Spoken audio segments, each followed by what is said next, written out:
A woman came to see me years ago. She was only 42, but she walked like she was 80. "Dr. Murphy," she said, "my body is betraying me, everything hurts. I'm falling apart." I asked her a simple question. "How do you speak to your body each morning?" She looked confused. "I don't speak to it," she said. "I just suffer through it." I taught her something that day, something I'm going to teach you right now. I told her to begin each morning speaking to every part of her body with love, with gratitude, with divine instruction. 3 months later, she returned. She practically ran into my office. "Dr. Murphy," she said with tears in her eyes, "I feel 20 years younger. What happened?" What happened was simple. She stopped cursing her temple, and started blessing it. Let me show you how. By the end of our time together today, you're going to understand the spiritual law that governs your body. You'll know exactly how to speak to your body in a way that activates its natural healing intelligence. You'll have specific techniques, simple words and practices that you can use immediately, tonight, tomorrow morning, for the rest of your life. I know you're tired of feeling disconnected from your own body, like it's working against you.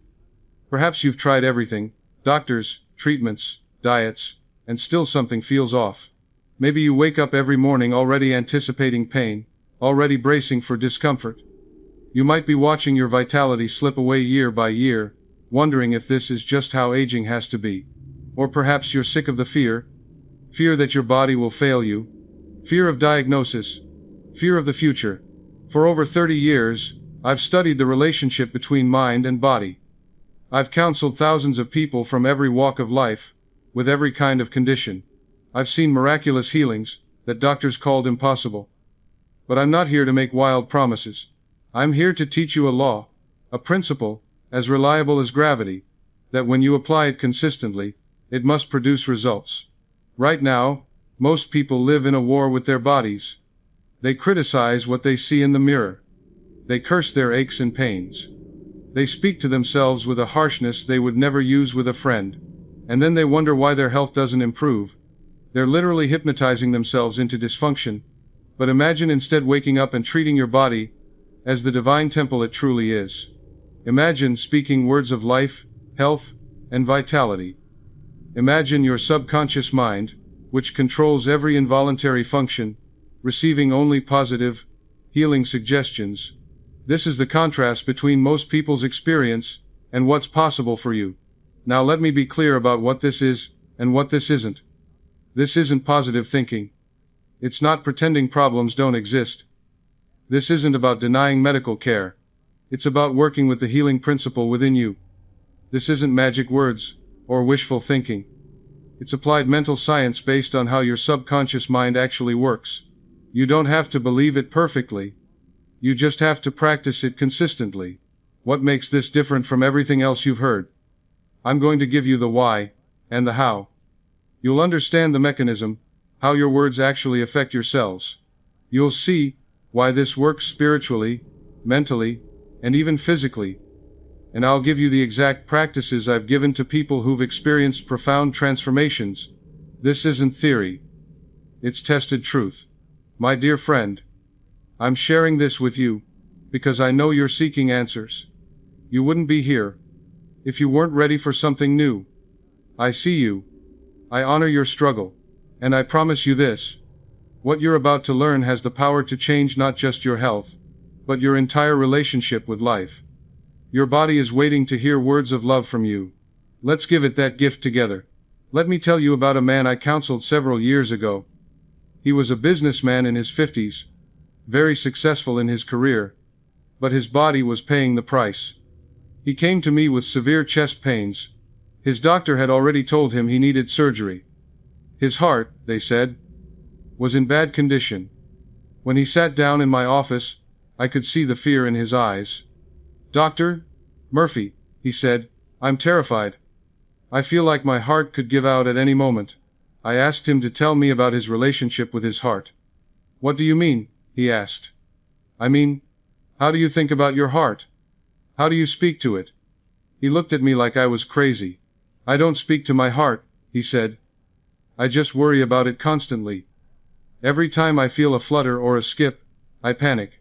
Every time I read about someone having a heart attack, I think that's going to be me. I go to bed at night wondering if I'll wake up in the morning. I told him that was exactly the problem. Every moment of worry was a negative prayer, a destructive suggestion going straight to his subconscious mind. You see, your subconscious mind cannot tell the difference between a real experience and one that you vividly imagine with feeling. When you lie in bed at night, imagining your heart failing, your subconscious accepts that as an instruction. When you constantly say to yourself, "My heart is weak, my heart is damaged, my heart is going to fail me," your subconscious says, "Your wish is my command." And it begins to manifest that reality. I taught him something simple that day. I asked him to place his hand on his chest, right over his heart. "Close your eyes," I said. "Now I want you to feel your heartbeat." He did. "I can feel it," he said, and there was fear in his voice. "Good," I said. "Now I want you to speak to your heart, like you would speak to a dear friend who's been working hard for you. Think about it. Your heart has been beating faithfully for you every moment of your life. It's never taken a vacation. It's never asked for a day off. Even while you sleep, your heart keeps working for you. It deserves your gratitude, not your fear. Thank it," I told him. "Bless it. Tell it what you want it to be." He was skeptical. "What should I say?" he asked. I gave him the exact words. "My heart is strong. My heart is perfect. Divine love flows through every chamber. My heart beats with perfect rhythm and strength. Every valve works perfectly. Every artery is clear and healthy. I have a wonderful heart, and it serves me faithfully." He looked at me doubtfully. "But it doesn't feel strong," he said. "Dr. Murphy, I have real problems with my heart. The doctors have shown me the tests." "I understand," I told him. "Right now, you're telling me what is. I'm asking you to impress upon your subconscious what you want to be. Your current condition is not permanent, unless you make it permanent with your habitual thoughts and words. Your subconscious mind doesn't argue. It accepts what you persistently tell it as true, and begins to make it manifest in your body. Think of it this way," I explained. "If you're driving a car in the wrong direction, you don't keep driving that direction just because that's where you've been going. You turn the car around. Right now, your habitual thoughts about your heart have been going in the wrong direction. We're turning them around. We're impressing a new direction on your subconscious mind." I instructed him to do this practice every morning, when he woke up, and every night before he fell asleep. Place your hand on your heart. Speak these words with feeling, with conviction, with gratitude. Even if you don't believe it at first, persist. Say these words as if they're already true, because on the mental plane, they can become true. Your subconscious will accept them, and begin to manifest them, if you're faithful to the practice. He agreed to try it. What did he have to lose? But I also told him something else important. I said, "You must also watch your words throughout the day. When someone asks you how you're feeling, don't recite your symptoms. Don't say, 'Oh, my heart is terrible. I'm probably going to need surgery. I don't know how much longer I have.' That's affirming the very thing you don't want. Instead, say something like, 'I'm doing better every day,' or 'I'm taking good care of myself and improving.' You don't have to lie. But you also don't have to rehearse your problems." 3 months passed. One day he walked into my office, and I could immediately see something had changed. His face was brighter. His energy was different. There was a lightness about him that hadn't been there before. "Dr. Murphy," he said, and his voice was excited, "I just came from my cardiologist. He ran all the tests again. My doctor couldn't believe it. He said my heart shows remarkable improvement. The surgery has been cancelled. He wants to keep monitoring me. But he said whatever I'm doing, keep doing it." He asked me what I'd been doing differently. I asked him, "What did you tell your doctor?" He smiled.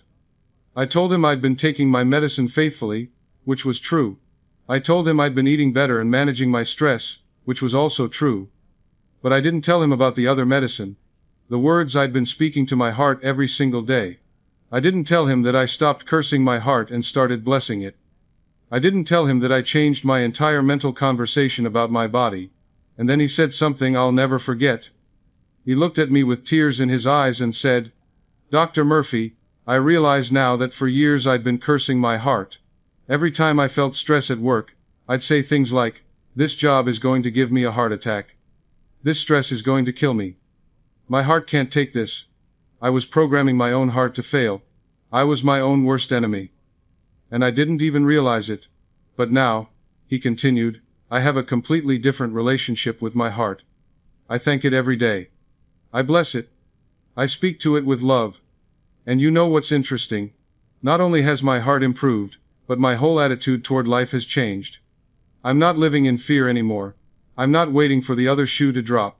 I feel like I've been given a second chance, and I'm not going to waste it worrying.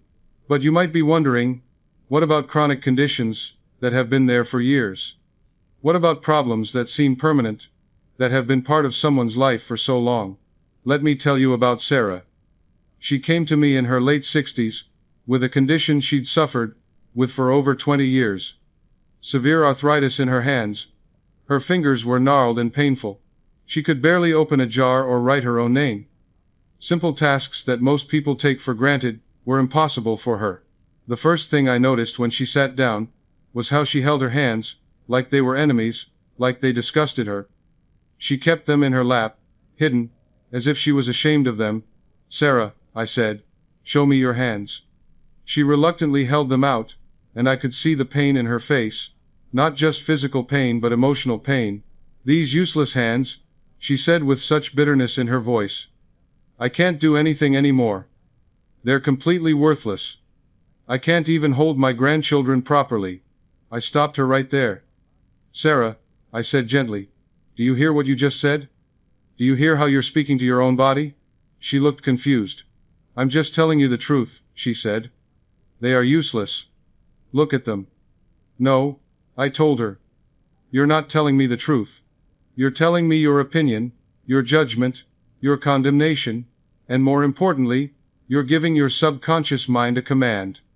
And your subconscious is saying, your wish is my command.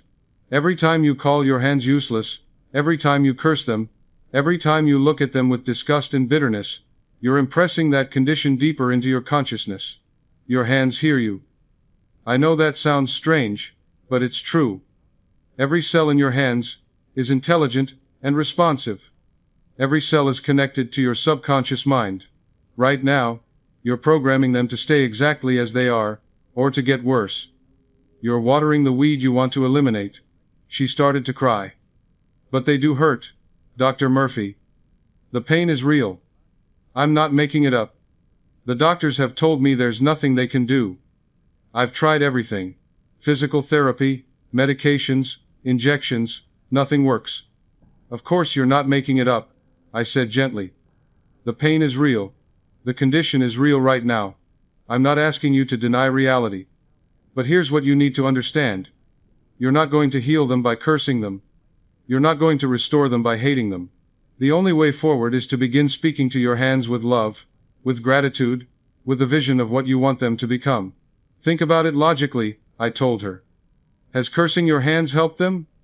Has calling them useless improved them? Has looking at them with disgust made them better? No. If anything, it's made things worse. So what do you have to lose by trying a different approach? What if you started treating your hands like beloved friends who are going through a difficult time?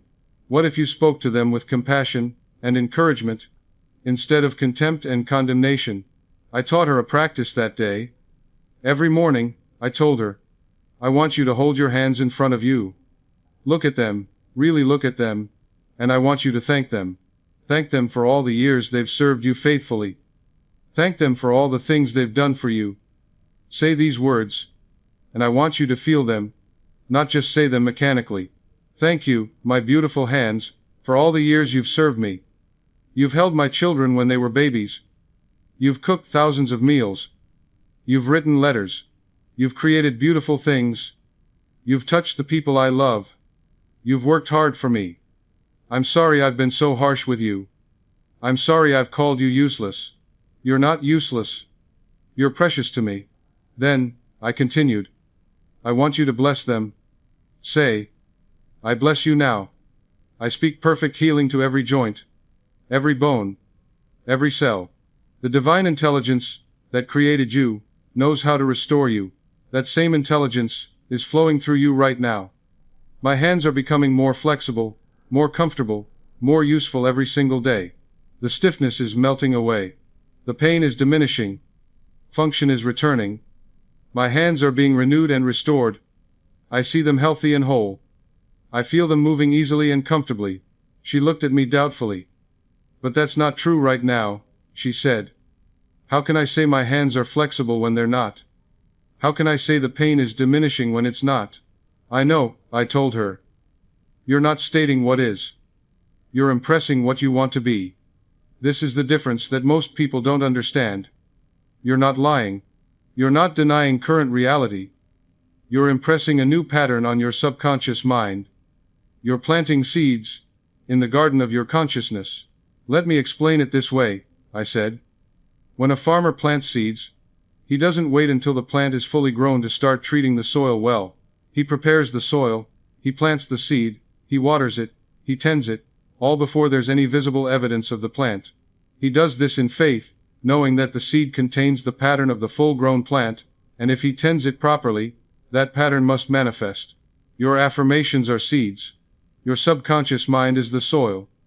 Your body is the garden. You're planting seeds of health and tending them with your daily practice. Your subconscious mind is the builder of your body, I explained to her. It built your hands in the first place, cell by cell, when you were in your mother's womb. It knows how to restore them. It has the intelligence and the power. But you must stop interfering with negative suggestions. You must stop cursing what you want to bless. You must stop impressing disease and start impressing health. Sarah was resistant at first. This feels like lying, she said. It feels like I'm pretending something is true when it's not. I understand why you feel that way, I told her. But let me ask you this. When you speak negatively about your hands, when you call them useless, when you rehearse your pain, does that help? Does that make you feel better? Does that improve the condition? No, she admitted. Then you have nothing to lose by trying this approach, I said. This isn't lying. It's scientific prayer. You're working with a law of mind. Just as you plant a seed and trust it to grow, you're planting seeds of health in your subconscious mind and trusting them to manifest. She agreed to try it. I could tell she was skeptical, but she was also desperate. When you've suffered for 20 years and tried everything else, you're willing to try something new, even if it sounds strange. She practiced faithfully. Every morning, just as I taught her. Some days it felt silly to her. Some days she looked at her gnarled fingers and thought, this is ridiculous. Nothing is changing. Some days she wanted to give up. But something kept her going. Maybe it was hope.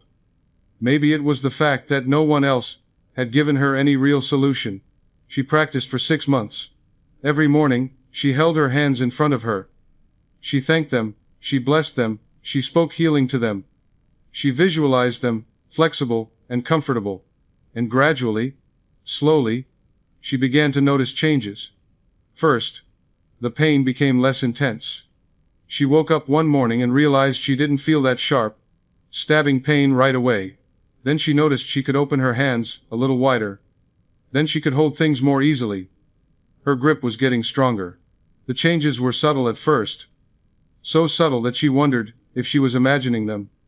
But she kept practicing. And the changes continued. 6 months turned into 8 months. And one day Sarah came to see me. Before she even sat down, she was crying. But these were tears of joy, not pain. Dr. Murphy, she said. And she held up her hands. They weren't completely healed. You could still see some of the signs of arthritis. The years of damage didn't disappear completely, but they were remarkably improved. She could move her fingers. She could make a fist. She could open jars. And then she said, watch this. She walked over to the piano in my waiting room. I keep it there because music soothes people who are waiting. She sat down and began to play. It wasn't perfect. Her fingers didn't move as fluidly as a concert pianist. But it was beautiful. I haven't been able to play in years, she said through her tears. Music was my passion when I was young. I had to give it up, because of my hands. I thought I'd never play again. But my hands came back to me because I finally stopped hating them and started loving them. She told me that something else had changed too. It wasn't just her hands. Her whole outlook on life was different. For years, she'd been bitter about her condition. She'd asked, "Why me?" She'd felt like life was unfair. She'd been angry at her body for betraying her. But through this practice of blessing her hands, of speaking to them with love, of being grateful for all they'd done for her, she'd learned something about acceptance and appreciation. She'd learned that her body wasn't her enemy. It was doing its best under difficult circumstances. And when she changed her attitude, everything changed. Now, these stories might seem miraculous, but there's actually a scientific principle at work here. Before I explain that, let me share one more story that shows this works, even when you can't see the problem. A young woman in her 30s came to see me suffering from chronic fatigue. She'd been to doctor after doctor. They ran every test imaginable. Blood work, scans, specialists, everything. There was no clear diagnosis. Everything came back normal. But she could barely function. She'd sleep for 12 hours, and wake up exhausted. She couldn't work. She couldn't enjoy life. Simple activities left her completely drained. And the worst part was that everyone thought she was making it up. Her family thought she was being dramatic. Her friends had stopped calling because she always had to cancel plans. Some people suggested she was depressed, that it was all in her head, but she knew something was wrong. She felt it in every cell of her body. "Dr. Murphy," she said to me, "I know something is wrong with my body, but no one can find it. My family thinks I'm being lazy. My friends think I'm making excuses. Even some of the doctors have implied that I'm imagining it. But I'm not. I feel like I'm dragging myself through every day. I feel invisible, suffering from something that doesn't exist according to medical tests." I looked at this young woman, and I could see her desperation. I could see the dark circles under her eyes. I could see the way she slumped in the chair, as if sitting up straight required too much energy, but I could also see something else. I could see that she was at war with her body. She resented it for betraying her. She was angry at it for not showing doctors what was wrong. She spoke to herself with such harshness. I heard it in the way she described her condition. "My body is completely broken. Something inside me is fundamentally wrong. I'm defective. I'm a failure." I explained to her that sometimes the problem isn't in a specific organ you can see or test. Sometimes it's in the systems that operate invisibly. Your immune system, your nervous system, your endocrine system. These systems control so much of how you feel, and they're all governed by your subconscious mind. Your immune system decides what to attack and what to tolerate. Your nervous system determines your stress response, your energy levels, your sense of well-being. Your endocrine system produces hormones that affect everything from your sleep, to your mood to your metabolism. And all of these systems are profoundly influenced by your habitual thoughts and feelings. When you're constantly stressed, when you're living in fear, when you're beating yourself up mentally, these systems go haywire. Your nervous system stays in fight or flight mode. Your adrenal glands pump out stress hormones. Your immune system becomes overactive or underactive. Your thyroid gets out of balance, and you feel exhausted, depleted, sick, even though tests might not show a specific disease. The problem is systemic, not localized to one organ, and your subconscious mind is listening to every word you think and speak. When you constantly say, "Something is wrong with me, I'm broken, I'm defective, my body is failing me," your subconscious accepts that as an instruction. It says, "You believe this is true, so I'll make it true in your experience." You're actually programming your body to malfunction. I taught her to do something different. Instead of focusing on what was wrong, instead of condemning her body, I taught her to speak to every system in her body, even the ones she couldn't see. Every morning and every night, I told her, "I want you to speak to your body systematically. Start at the top and work your way down, or start with the invisible systems that control so much of your health. Thank your immune system for protecting you," I said. Say, "My immune system, you are powerful and intelligent. You know exactly what to do. You protect me perfectly. You recognize and eliminate what doesn't belong, and you tolerate what should be there. You're functioning in perfect harmony. Thank you for defending my body. Bless your nervous system, and tell it to calm down, to find its natural balance. Say, my nervous system, you are calm and balanced. You regulate my body perfectly. My stress response is healthy and appropriate. My energy levels are stable and strong. Divine peace flows through every nerve. Thank you for coordinating all my body's functions. Speak to your endocrine glands, I continued. Your thyroid, your adrenals, your pituitary, your pineal gland, all of them. Say, my endocrine system. You produce exactly the right hormones in exactly the right amounts. My thyroid functions perfectly. My adrenal glands are strong and balanced. My entire hormonal system is in perfect harmony. Thank you for regulating my body. Don't forget your cardiovascular system, your digestive system, your organs. Speak to all of them. Say, my heart beats with perfect rhythm. My lungs breathe easily. My liver filters perfectly. My kidneys cleanse my blood efficiently. My stomach digests with ease. Every organ in my body works in divine order. Affirm that your body knows how to restore its own energy and vitality. Say, the infinite intelligence that created my body knows how to heal it. That intelligence is working in me right now. My energy is returning. My vitality is increasing. My body is renewing itself. I am becoming stronger, healthier, more vibrant every single day. She asked me the same question everyone asks. But how can I say I'm healthy when I feel so terrible? How can I say my energy is returning when I'm exhausted? Isn't that lying? I told her, you're not denying your current experience. You're impressing a new pattern on your subconscious mind.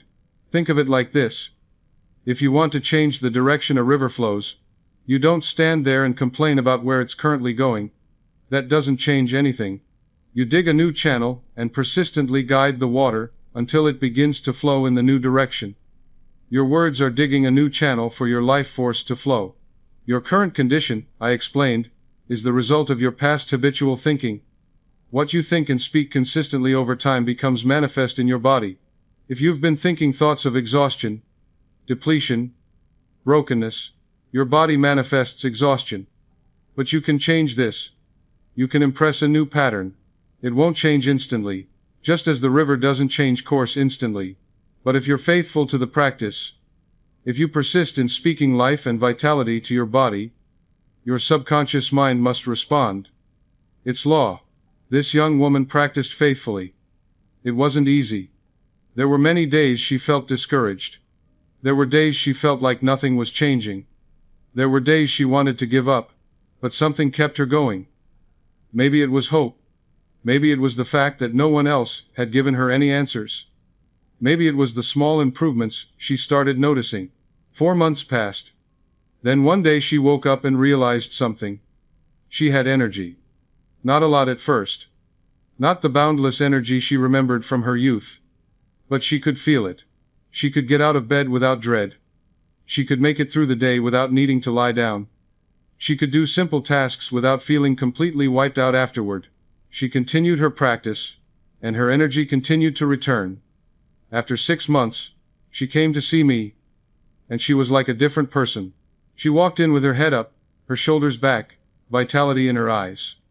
Dr. Murphy, she said, I don't know exactly what was wrong with my body, and I guess I never will. The doctors never found anything specific. But I know what was wrong with my mind. I was at war with myself. I was speaking death to my body every single day. I was condemning myself, cursing myself, telling myself I was broken and defective. When I changed my words, when I started blessing my body instead of cursing it, when I began speaking to my systems with love and appreciation, instead of anger and resentment, everything changed. My body heard me, and it responded. I'm not saying I'm perfect now. I still have days when I'm more tired than others. But I have my life back. I can work. I can see friends. I can live.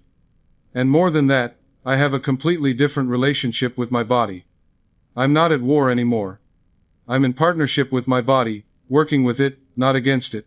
These 3 people discovered what you're about to learn in depth. That your body listens. But why does it listen? What's the mechanism? This brings us to understanding the nature of your subconscious mind and your body. Let me share something personal with you, because I want you to know that I'm not just teaching theory. I've lived this. I've experienced this in my own life. Years ago, when I was going through a particularly stressful period in my own life, I began experiencing severe digestive issues. My stomach was in constant distress. I had pain, discomfort, bloating, all the usual problems. It affected my sleep. It affected my work. It affected everything.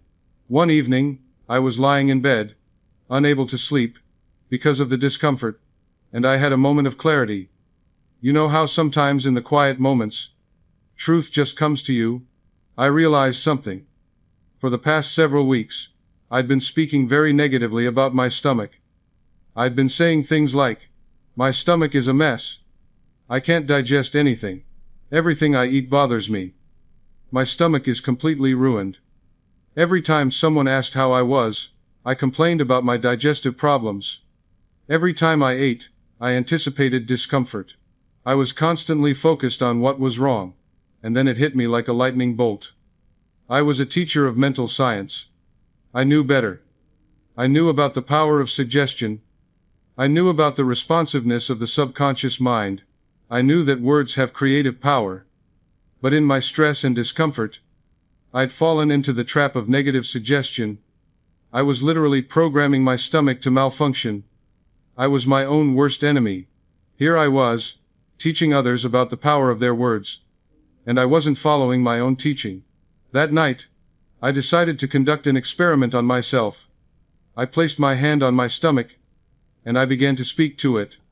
I said, my dear stomach, I'm sorry I've been cursing you. I'm sorry I've been speaking to you with such harshness. You've served me faithfully for all these years. You're a marvelous organ, created by infinite intelligence. You know exactly how to digest food, how to extract nutrients, how to eliminate waste. You've done this perfectly for most of my life. I speak perfect harmony to you now. I affirm that you work perfectly, smoothly, comfortably. Every cell in my stomach is functioning in divine order.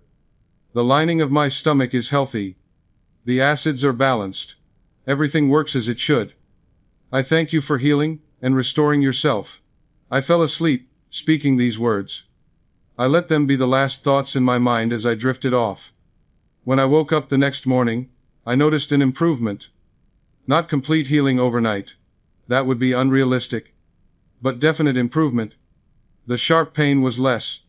The discomfort was milder. I could actually feel that something had shifted. I continued this practice for several weeks. Every night before sleep, I placed my hand on my stomach and spoke to it with love and affirmation. Every morning, I thanked it for working well. Throughout the day, when I ate, instead of anticipating problems, I said, my stomach digests this food perfectly and comfortably. Within a month, my digestive issues had completely resolved. I learned something profound from that experience. I am not exempt from these laws. No one is. Not even teachers like me. If I want my body to function well, I must speak to it well. This personal experience led me to research the ancient wisdom, traditions more deeply, and what I found amazed me. Throughout history, across every culture, in every spiritual tradition, healers and mystics understood this principle. In the Bible, it says life and death are in the power of the tongue. That's not poetry, my friend. That's not metaphor. That's scientific truth. Your tongue, your words, your mental conversation. These have creative power over your body. The ancient Egyptians knew this. I studied their healing practices extensively. Their physicians didn't just use herbs and remedies. They used sound, they used words, they used sacred phrases to facilitate healing. They understood that the body responds to vibration, to intention, to consciousness. They would speak healing words over the sick. They would chant. They would use specific sounds to affect specific organs. They knew what modern medicine is just beginning to rediscover, that consciousness affects matter, that the mind affects the body, that words have power. In every spiritual tradition I studied, I found the same teaching expressed in different ways. The ancient yogis of India taught that your body is made of consciousness, that matter is simply consciousness vibrating at a different frequency. They taught that consciousness responds to directed thought and feeling. They practiced mantras, repeated sacred phrases, specifically to affect their bodies and minds. They understood that sound, that words, that repeated affirmations, create patterns in consciousness that manifest in physical reality. The Chinese medicine practitioners understood qi, life force, and how it flows according to your mental and emotional state. They knew that blocked qi creates disease, and that qi flows freely when your mind is at peace. They understood that your thoughts and emotions affect the flow of energy through your meridians, your channels of life force.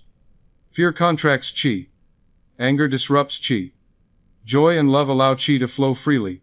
Your mental state directly affects your physical health. Indigenous healers around the world have always known that you must speak to the body, sing to it, bless it, treat it as conscious and responsive. Native American medicine men would sing healing songs over the sick. African healers would speak to the spirits within the body. Aboriginal healers understood the connection between mind, body, and spirit. This wasn't superstition. This was wisdom, accumulated over thousands of years of observation and practice. Modern times have lost this wisdom. We've been taught to see our bodies as machines, as mechanical objects, separate from our consciousness. We've been taught that health comes only from outside intervention. Pills, surgeries, treatments. The body is broken, we think, so we need an expert to fix it from the outside. And yes, these things have their place. I'm not telling you to reject medical care. Modern medicine has given us wonderful tools and knowledge. But we've forgotten the most powerful medicine of all. The creative power of your own word, directed by your own consciousness, working with the infinite intelligence that built your body in the first place. We've lost the understanding that you are not separate from your body. Your mind and body are one. Your thoughts create chemistry in your body. Your emotions affect your immune system. Your immune system, your beliefs influence your healing. This isn't mysticism. This is science. Research has shown that stress suppresses immune function. That depression slows wound healing. That hopelessness worsens prognosis. That faith and positive expectation improve outcomes. The mind-body connection isn't a theory. It's proven fact. Let me tell you a story, a parable that will help you understand this even more deeply. Imagine two gardeners. Each one has a plot of land. The same soil, the same seeds, the same sunshine, the same rainfall. Everything is equal. But these two gardeners have very different approaches to their gardens. The first gardener walks through his garden every day complaining. He looks at his plants and says, "These plants are dying. They're weak. They're sickly. This soil is worthless. It has no nutrients. Nothing good ever grows here. These vegetables are stunted and ugly. The tomatoes are small. The lettuce is wilted. This garden is a failure. I knew it would be. I've never been good at gardening. Everything I try to grow dies. This is hopeless." Day after day, week after week, month after month, he walks through his garden speaking these words. The second gardener walks through his garden, every day blessing it. He looks at his plants, with love and appreciation. He says, "This soil is rich and fertile. It's full of life and nutrients. These plants are strong and healthy. Look how green they are. Look how they're reaching toward the Sunday. Abundant growth is happening here. These vegetables are becoming large and delicious.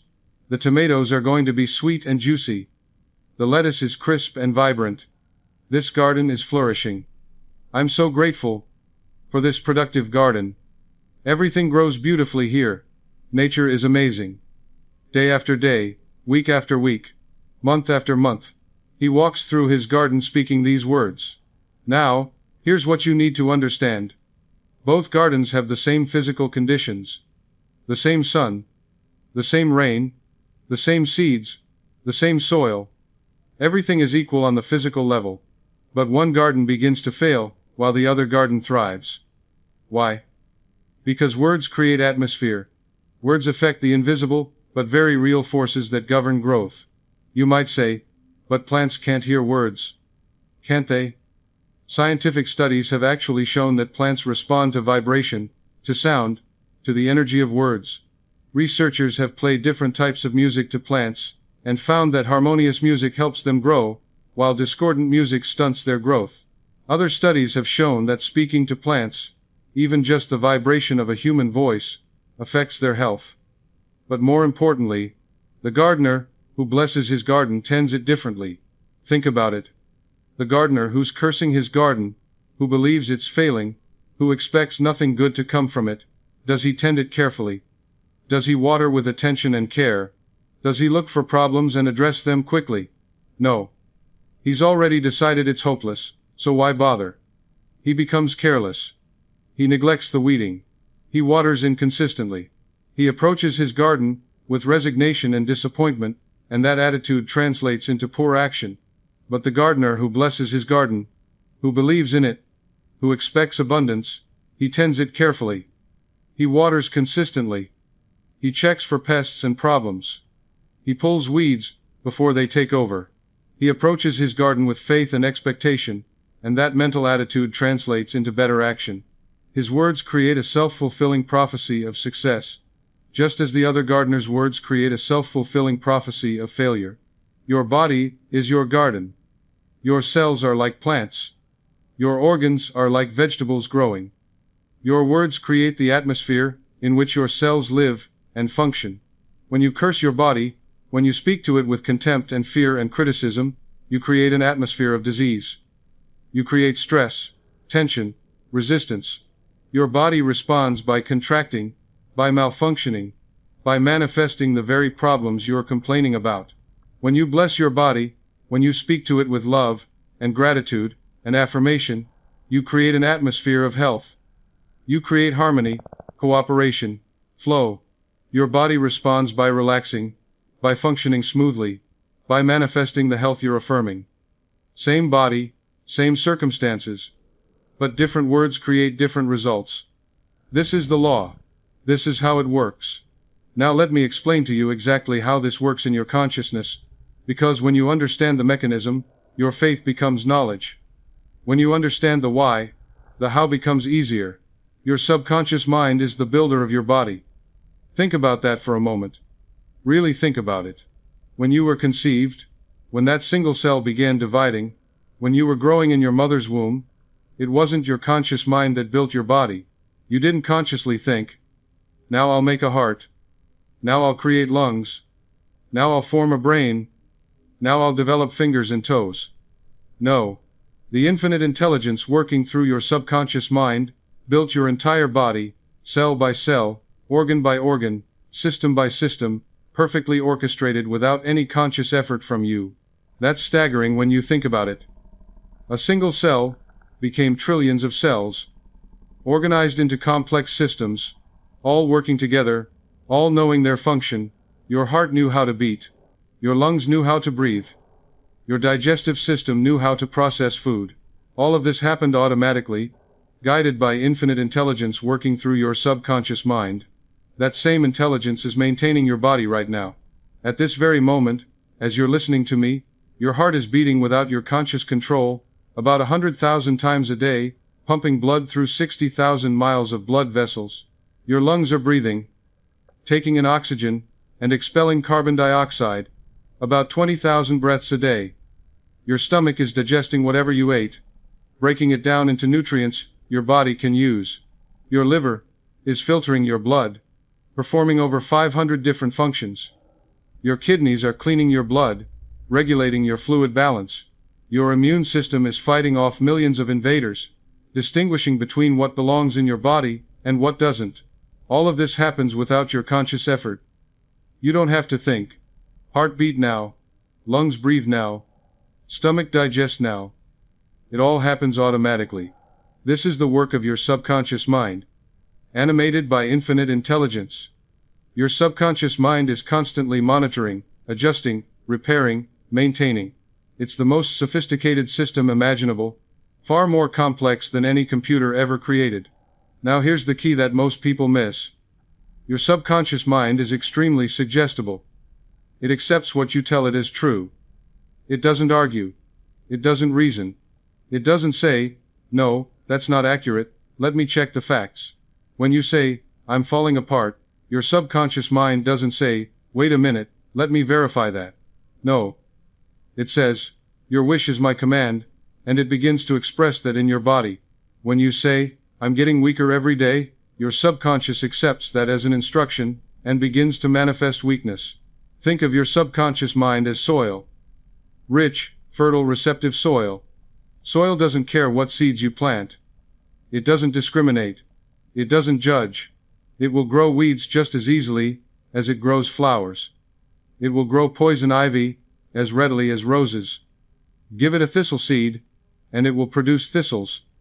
Give it a wheat seed, and it will produce wheat. The soil doesn't care. It simply accepts the seed and grows it according to its nature.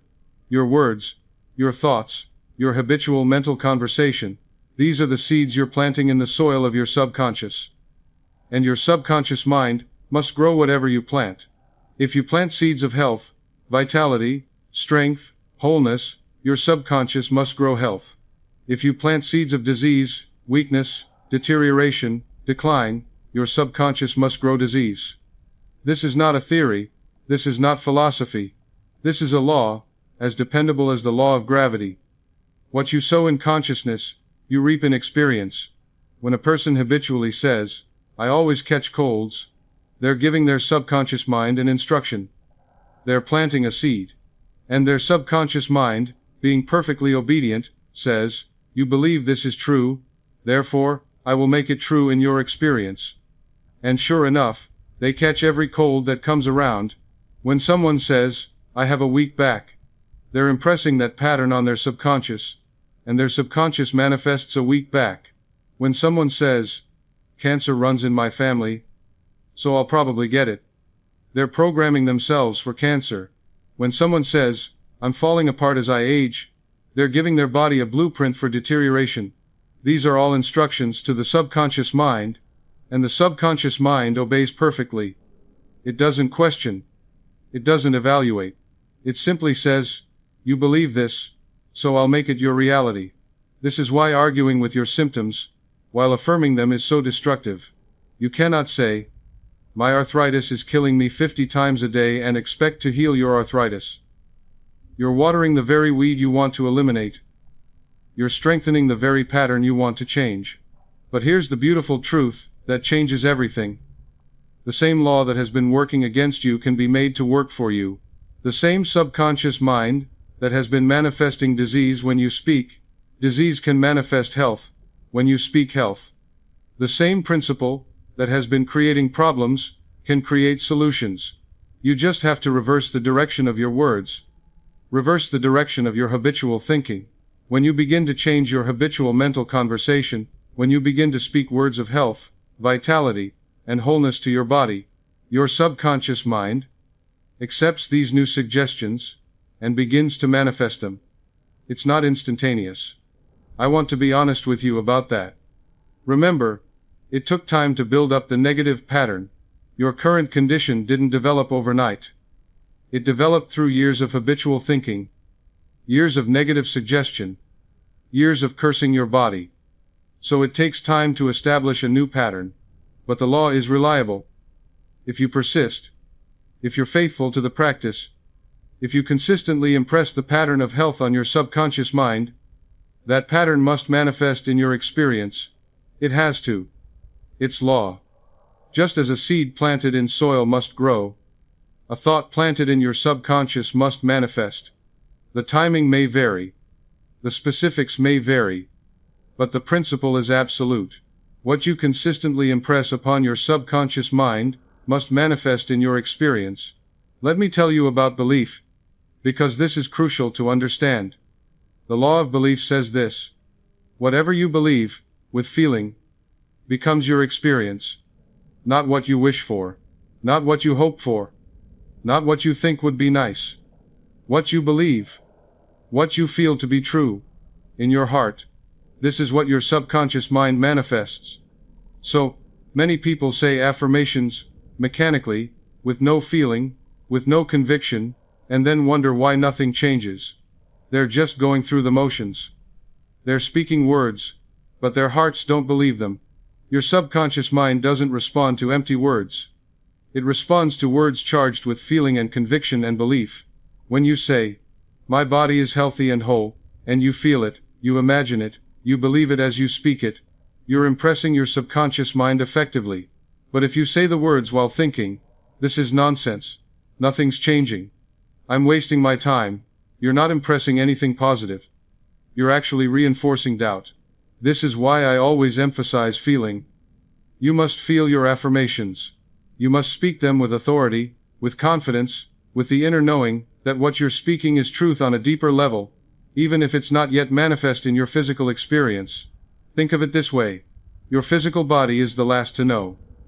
The sequence is always the same. First comes the mental pattern, the belief, the habitual thought.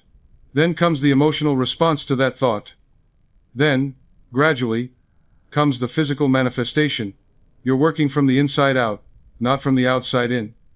You're changing the cause, and the effect must follow. Most people try to change the effect, the physical body, without changing the cause, the mental pattern. They take medicine to suppress symptoms without addressing the thoughts that created those symptoms. So the symptoms come back, or new symptoms develop, because the underlying cause hasn't changed.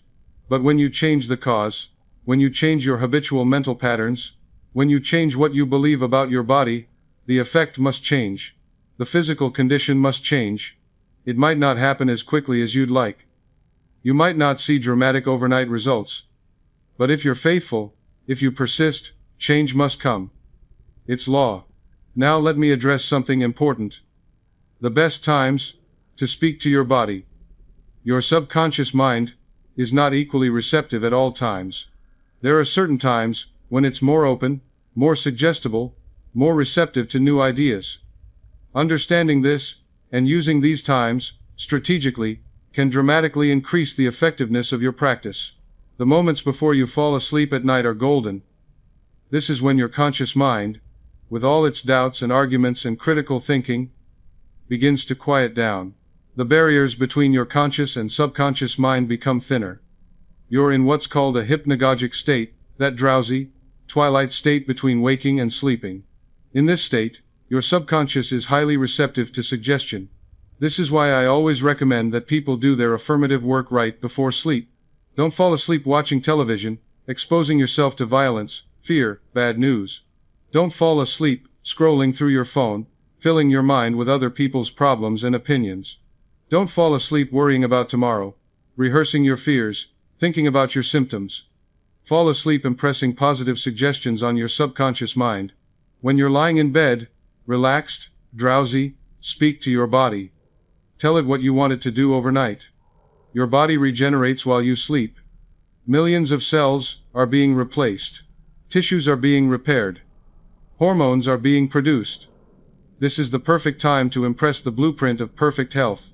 Say things like, "As I sleep tonight, the healing intelligence within my body is restoring every cell, every tissue, every organ to perfect health. My body knows exactly how to heal itself, and it's doing that work right now. I wake up refreshed, renewed, and vibrant." Let those words be the last thoughts in your mind as you drift off to sleep. Let them sink deep into your subconscious. You're programming your subconscious mind when it's most receptive. You're giving it instructions for the night's work, and your subconscious will obey those instructions. Similarly, the moments just after you wake up in the morning are powerful. Before you get out of bed, before you start thinking about your problems and your schedule, before you check your phone or turn on the news, speak to your body. Your conscious mind is still somewhat quiet. You're still in a receptive state. This is the time to set the tone for your entire day. Place your hand on your heart. Feel your heartbeat. Thank your body for resting through the night. Bless it. Affirm health to every system. Say, "Good morning, body. Thank you for another day of life. Today every cell is filled with vitality. Every organ functions perfectly. I move through this day with strength, energy, and well-being." You're setting the tone. You're telling your body how to function today. Remember, your body is listening. It's always listening. Throughout the day, maintain vigilance over your words. This is harder, but equally important. It's easy to do your formal practice in the morning and evening. But what about the rest of the day? What are you saying about your body when you're talking to friends? When someone asks how you're doing, do you immediately recite your list of symptoms and problems? When you experience discomfort, do you curse your body? When you look in the mirror, do you criticize what you see? Your habitual mental conversation throughout the day is what really counts. Your 5 minutes of affirmations in the morning won't overcome 8 hours of complaining and cursing. You must begin to guard your words. Begin to catch yourself when you're about to speak negatively about your body. Stop. Choose a different response. If someone asks how you're feeling, instead of saying, "Terrible, my back is killing me," try saying, "I'm working on some things, but I'm getting better." Or simply, "I'm doing well, thanks for asking." This isn't lying. You're choosing to focus on and speak about the direction you're going, not just where you currently are. You're refusing to rehearse and reinforce your problems. You're protecting the seeds of health you've planted in your consciousness. Now let me teach you about the power of gratitude in depth. Because this is one of the most powerful forms of medicine you can give your body, and most people completely overlook it. Gratitude is the recognition of good. When you recognize good, when you appreciate good, when you give thanks for good, you multiply it. This is a spiritual law that works in every area of life, including health. When you thank your heart for beating faithfully, you're doing something profound. You're acknowledging the miracle of your heart. Think about it. Your heart began beating when you were just a few weeks old in your mother's womb. It has been beating every moment since then, every second of every minute of every hour of every day of every year of your entire life. It's never taken a vacation. It's never asked for a day off. Even while you sleep, even when you're not thinking about it, your heart keeps working for you. That's a miracle. That deserves gratitude. When you thank your lungs for breathing, you're appreciating the gift of breath. Your lungs bring oxygen into your body about 20,000 times a day. They work automatically, perfectly, without your conscious effort. When you thank your liver for filtering your blood, you're recognizing that your liver performs over 500 different functions, all of them essential to your life. When you thank your immune system for protecting you, you're acknowledging that right now, at this very moment, millions of white blood cells are patrolling your body, identifying and destroying threats, keeping you safe. Most people only pay attention to their body when something goes wrong. They ignore their heart until it hurts. They take their breathing for granted until they can't breathe easily. They don't think about their digestion until it malfunctions. They forget about their immune system until they get sick. This is backwards. This is like ignoring a faithful friend who's always there for you, and only noticing them when they can't help you with something. The Master of Health doesn't wait for problems to appear. The Master of Health blesses the body before there's a problem. The Master of Health maintains an attitude of constant gratitude toward every function, every organ, every system. This creates an atmosphere of harmony and cooperation within your body. Your body responds to this appreciation the way any living thing responds to love and appreciation. It flourishes. It functions better. It heals faster. Think about it logically for a moment. When you criticize someone constantly, when you focus only on their faults, when you never appreciate what they do well, what happens to that relationship? It deteriorates. There's tension, resentment, resistance, dysfunction. The person withdraws. They don't want to be around you. They don't want to help you. But when you appreciate someone, when you focus on their value, when you express gratitude for them, what happens? The relationship flourishes. There's harmony, cooperation, smooth functioning. The person wants to be around you. They want to help you. They go out of their way for you. Your relationship with your body works the same way. Your body is conscious. Every cell is conscious. When you criticize your body, when you curse it, when you focus only on what's wrong, you create tension and resistance. Your body contracts. It malfunctions.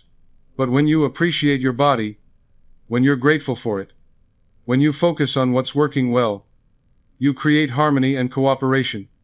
Your body relaxes. It functions smoothly. It heals itself more effectively. There's also a scientific component to this that's fascinating. When you feel gratitude, your body produces different chemicals than when you feel fear or anger or resentment. Gratitude reduces cortisol, the stress hormone that suppresses your immune system and creates inflammation throughout your body. Chronic elevated cortisol is linked to heart disease, diabetes, weakened immunity, digestive problems, weight gain, cognitive decline, all kinds of health issues. When you feel grateful, cortisol levels drop. Gratitude increases serotonin and dopamine, the feel-good neurotransmitters that promote well-being, reduce pain perception, and support healing. It activates the parasympathetic nervous system, the rest and digest response, which is when your body does its healing work. It improves heart rate variability, a marker of good health. It reduces inflammation. It strengthens immune function. So gratitude is not just a nice spiritual practice. It's practical medicine that changes your body chemistry in measurable ways. I recommend that you develop a daily practice of thanking your body systematically. You can do this as part of your morning ritual, or as a separate practice anytime during the day. Start at the top of your head and work your way down to your feet. Or start with the major systems and move through them one by one. Thank every part. Acknowledge every function. Thank your brain for thinking, for processing information, for storing memories, for coordinating everything. Thank your eyes for seeing, for allowing you to witness beauty, to read, to recognize faces you love. Thank your ears for hearing, for music, for voices, for all the sounds that enrich your life. Thank your mouth for tasting, for speaking, for allowing you to express yourself and nourish yourself. Thank your throat for swallowing, for breathing, for housing your voice. Thank your heart for its faithful service, beating reliably every moment. Thank your lungs for breathing life into your body. Thank your stomach for digesting food, for beginning the process of turning what you eat into energy and building blocks for your cells. Thank your intestines for absorption and elimination. Thank your liver for filtering, for producing essential proteins, for storing energy. Thank your pancreas for producing insulin and digestive enzymes. Thank your kidneys for filtering your blood, for maintaining fluid balance, for producing hormones. Thank your bones for supporting you, for protecting your organs, for storing minerals, for producing blood cells. Thank your muscles for moving you, for allowing you to work, to play, to express yourself through movement. Thank your skin for protecting you, for sensing touch, for regulating your temperature. Thank your nervous system for coordinating everything, for allowing you to sense and respond to the world. Thank your immune system for its vigilance, for recognizing threats, for protecting you from countless infections you never even knew about because your immune system handled them so efficiently. Thank your endocrine system for producing hormones that regulate your metabolism, your mood, your energy, your growth, your reproduction. Thank your lymphatic system for removing toxins, for supporting your immunity, for maintaining fluid balance. When you do this, when you systematically thank every part of your body, you're sending a message of love to every cell, and your cells respond to love. Cellular biologists have actually shown that cells respond to their environment. Stressed cells in a toxic environment behave differently than nurtured cells in a supportive environment. When you bathe your cells in the energy of gratitude and appreciation, you create an environment where they can thrive.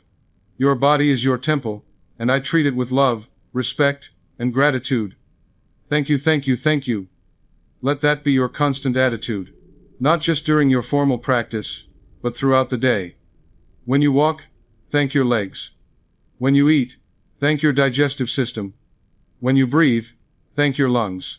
When you think, thank your brain. Make gratitude your default attitude toward your body. Now let me give you a specific formula for creating healing affirmations, because I want you to know exactly how to do this effectively. I don't want you to guess or wonder if you're doing it right. I want to give you a clear, simple formula that works. There are 4 components to a powerful healing affirmation. First, it must be in present tense. This is crucial. Your subconscious mind only knows now. It doesn't understand future tense. If you say, "My body will be healthy," you're pushing healing into the future, and the future never comes. Tomorrow never comes. It's always today. So you must speak as if it's true now. Say, my body is healthy. My heart is strong. My digestion is perfect. Present tense. Now, this moment. Second, it must use positive language. Your subconscious doesn't process negatives well. This has been shown in psychological research. When you say, I am not sick, your subconscious tends to focus on the word sick.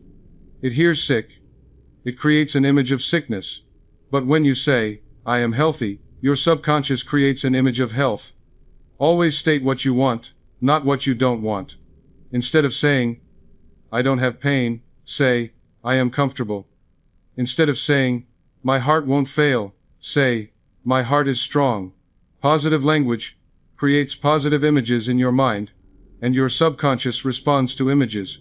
Third, your affirmation should address your body directly. You're not making a general philosophical statement. You're giving a specific instruction to a specific part of your body. Don't just say, health is good. That's too vague. Your subconscious doesn't know what to do with that. Instead, talk to your body. Say, my heart, you are strong and healthy. My digestive system, you work perfectly. My immune system, you are powerful and wise. You're speaking to your body as if it can hear you. Because it can. You're personalizing the affirmation. You're making it specific and direct. Fourth, add a supporting truth that builds belief. This is what connects your affirmation to something your mind can accept. This helps overcome doubt. For example, you might say, my heart is strong and healthy. Then add the supporting truth. Divine life flows through every chamber. The supporting truth is that divine life exists and flows. That's something your mind can accept, even if it doubts that your heart is currently perfect. Or, you might say, my immune system is powerful and intelligent. Then add, it was created by infinite wisdom and knows exactly how to protect me. The supporting truth is that infinite wisdom created your immune system. That's undeniable. And if infinite wisdom created it, then it must know what it's doing. This builds belief in your affirmation. Let me give you many examples of powerful affirmations using this formula so you can create your own. For your heart. My heart is strong and perfect. It beats with rhythmic harmony and perfect timing. Divine love flows through every chamber, nourishing every cell of my body. Every valve works flawlessly. Every artery is clear and flexible. My heart is a faithful servant, and I am grateful for its perfect function. For your digestive system. My stomach and intestines work in perfect harmony. They digest food easily and extract every nutrient I need. Infinite intelligence governs every function of my digestive system. My stomach lining is healthy. My intestinal walls are strong. Everything moves through my system smoothly and comfortably. I digest life easily and comfortably. For your immune system. My immune system is powerful and wise. It recognizes and eliminates anything that doesn't belong in my body. The divine intelligence that created my immune system protects and maintains it perfectly. Millions of white blood cells patrol my body, keeping me safe. My thymus, my spleen, my lymph nodes, all work together in perfect harmony. I am protected, I am safe. My immune system is my faithful guardian. For your nervous system. My nervous system is calm and balanced. Every nerve functions smoothly and efficiently. Perfect harmony exists throughout my entire nervous system. Divine peace flows through every nerve pathway. My brain is clear and sharp. My reflexes are quick and accurate.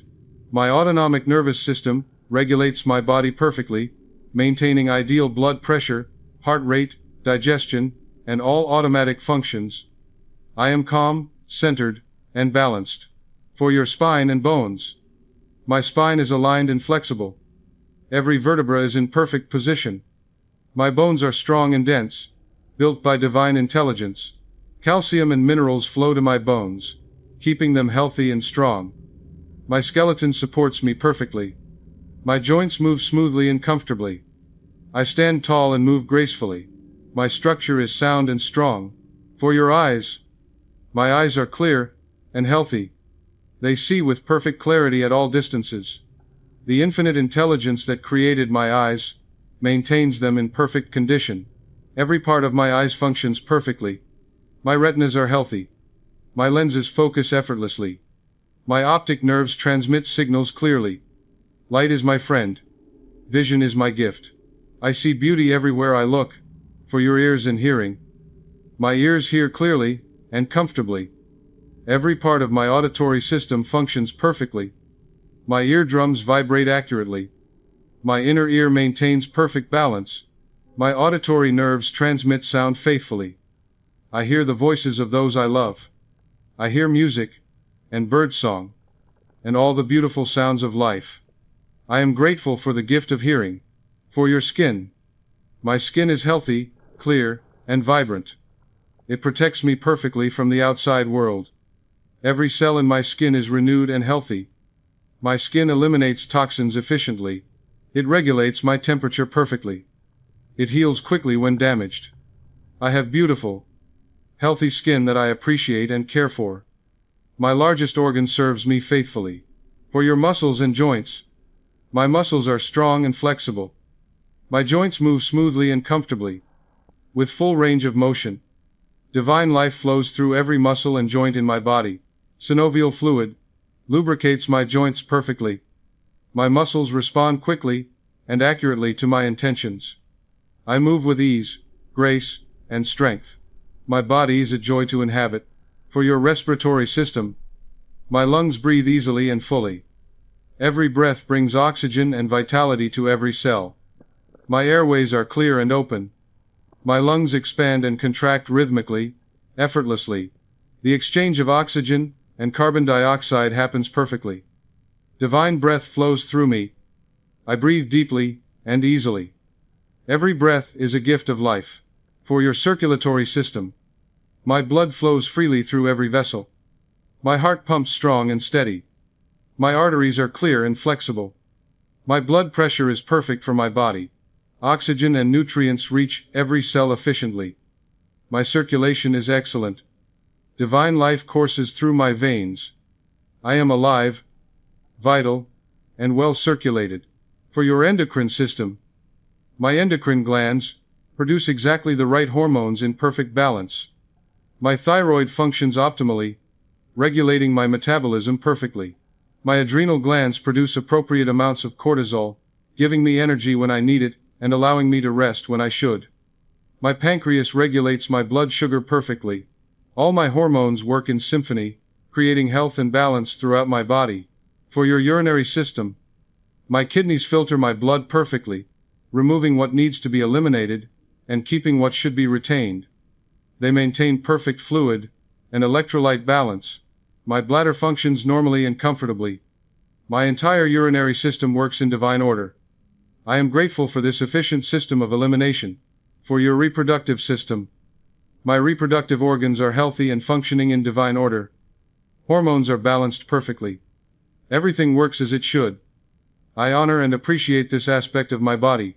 Divine intelligence created my reproductive system with perfect wisdom, and that wisdom maintains it now. Do you see the pattern in all of these?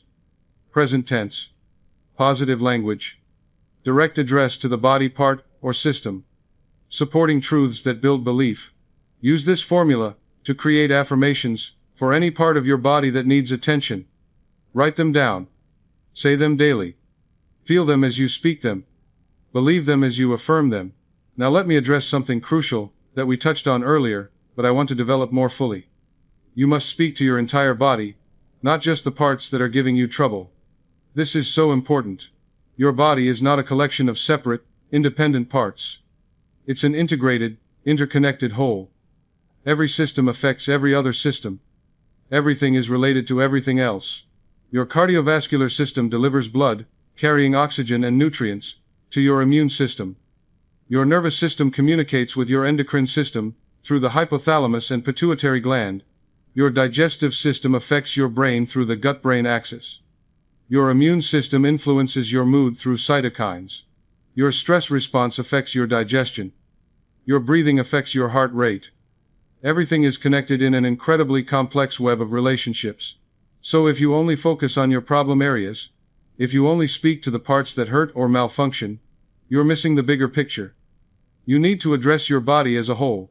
You need to bless all your systems, creating overall harmony and balance. When you do this, you often find that addressing the whole body helps the problem area more than just focusing on that area alone. For example, if you have digestive issues, don't just speak to your stomach. Also speak to your nervous system, because stress and nervous tension often cause digestive problems. Also speak to your immune system, because inflammation in your gut might be immune-related. Also speak to your endocrine system, because hormones affect digestion.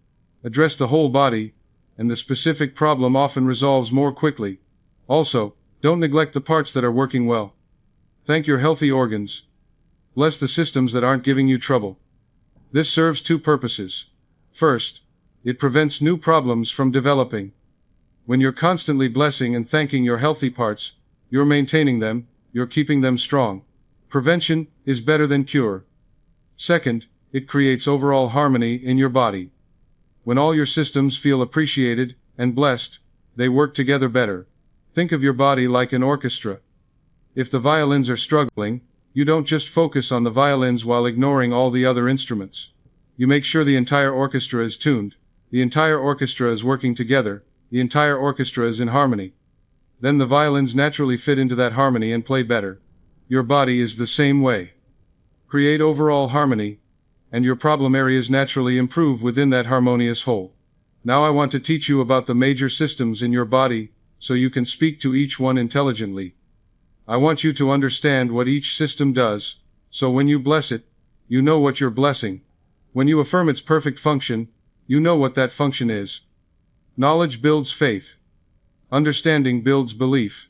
Your cardiovascular system includes your heart, and all your blood vessels, arteries, veins, and capillaries. Its job is circulation. It delivers oxygen and nutrients to every cell in your body, and removes carbon dioxide and waste products. Your heart is an amazing pump, about the size of your fist, that beats about 100,000 times a day, pumping about 2,000 gallons of blood through 60,000 miles of blood vessels. Speak to your heart daily. Thank it for its faithful service. Affirm its strength and perfect rhythm. Your respiratory system brings oxygen into your body and removes carbon dioxide. It includes your nose, throat, windpipe, and lungs. Your lungs contain about 300 million tiny air sacs called alveoli, where the exchange of gases happens. You breathe about 20,000 times a day, without thinking about it. Your respiratory system also filters the air you breathe, warms it, and humidifies it. Thank your lungs for breathing. Affirm their health and capacity. Bless your entire respiratory system. Your digestive system breaks down the food you eat into nutrients your body can absorb and use. It includes your mouth, esophagus, stomach, small intestine, large intestine, liver, pancreas, and gallbladder. Your digestive system is incredibly sophisticated. Your stomach produces acid strong enough to break down meat, yet it doesn't digest itself because of a protective mucus lining.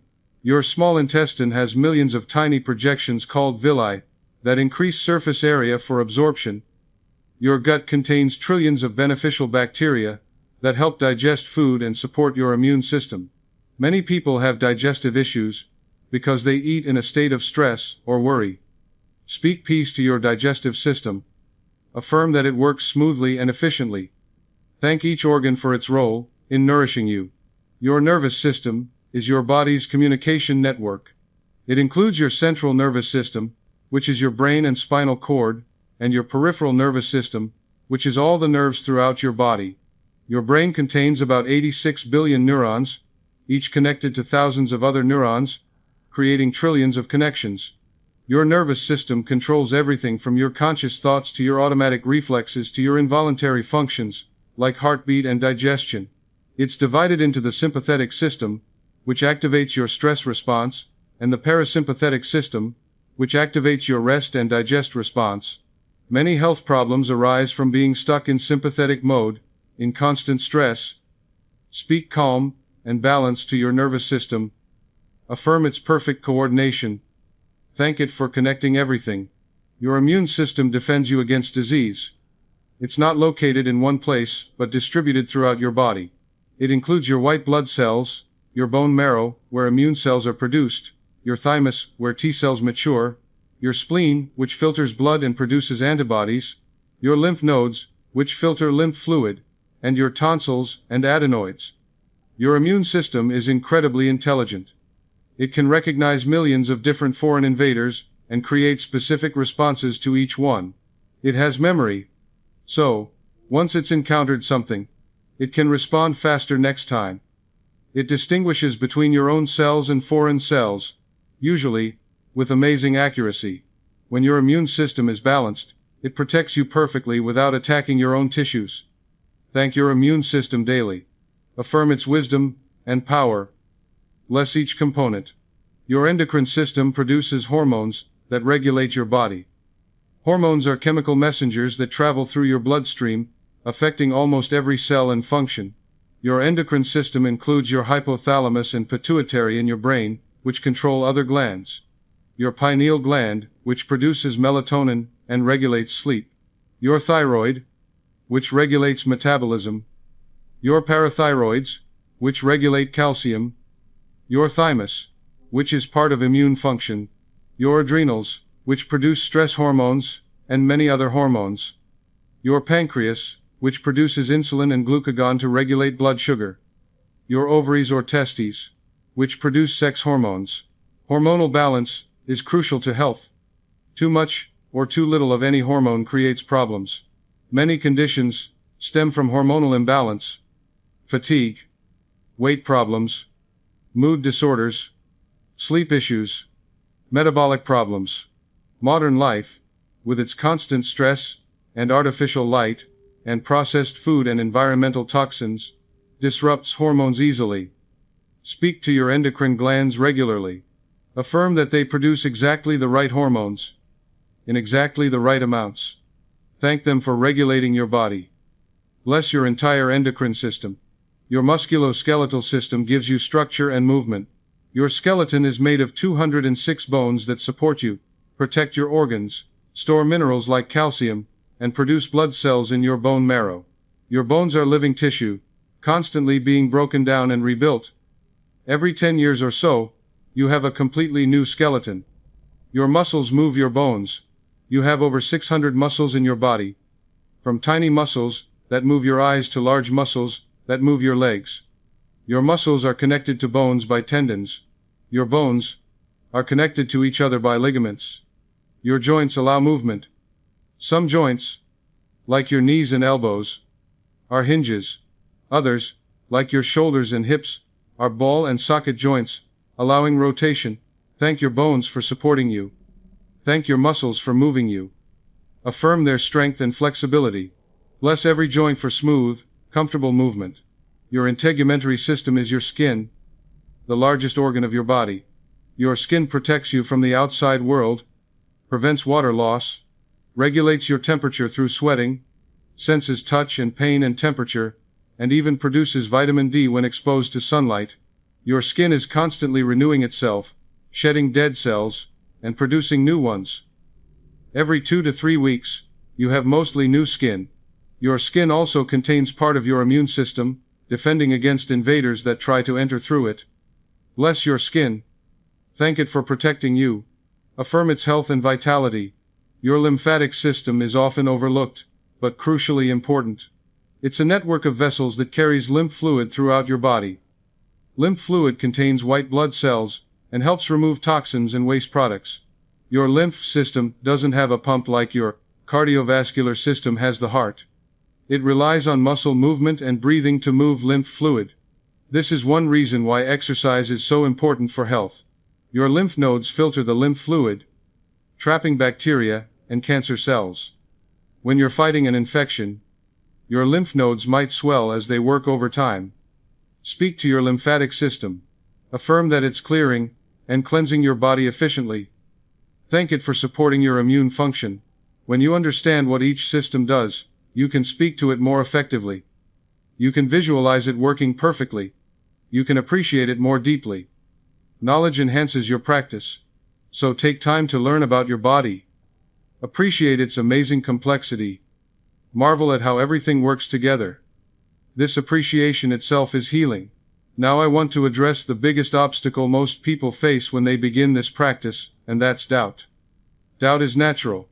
Your conscious, reasoning mind looks at your current condition and says, "But this isn't true. My body isn't healthy. I have real problems. Medical tests show problems. How can I say everything is perfect when it's clearly not?" This is lying. This is denial. This won't work. Let me explain something important. You're not lying. You're not denying current reality. You're impressing a new pattern on your subconscious mind. You're stating what you want to be true, as if it already is true, because that's how you program your subconscious. Your subconscious doesn't respond to future tense statements, or conditional statements, or wishful statements. It doesn't respond to, "I hope my body will be healthy someday," or, "I wish I felt better," or, "Maybe my condition will improve." Those statements are weak. They lack power. They lack conviction. Your subconscious responds to present tense declarations, charged with feeling. It responds to, "My body is healthy now. My heart is strong. My immune system is perfect." These statements, spoken with feeling, and repeated consistently, impress a new pattern on your subconscious mind, and your subconscious must manifest that pattern. That's its nature. That's its function. Think of it like this. When an architect designs a building, he doesn't draw what currently exists. If he did, there would be no point in drawing. He draws what he wants to create. The blueprint shows the building as if it's already complete, with every detail in place, even though it's not yet built. In fact, usually the blueprint is drawn before construction even begins. The blueprint comes first, then the physical building follows. Your affirmations are the blueprint you're giving your subconscious mind. You're not describing current conditions. You're not making a report on what currently exists. You're impressing the pattern of what you want your body to become. Your subconscious mind is the builder, and it will construct according to the blueprint you give it through your habitual thoughts and words. But doubt will come. When you affirm health and you still feel pain, doubt will say, "See, this isn't working." When you bless your body, and the symptoms don't immediately disappear, doubt will say, "This is foolish, you're wasting your time." When you go to the doctor and tests still show problems, doubt will say, "You're just denying reality." Here's what you must understand. There's a lag time between mental impression and physical manifestation. You don't plant a seed today, and expect a full-grown plant tomorrow. That would be unreasonable. You plant the seed, and then what do? You water it. You tend the soil. You make sure it gets sunlight. You protect it from harsh conditions. And you wait. You trust the process.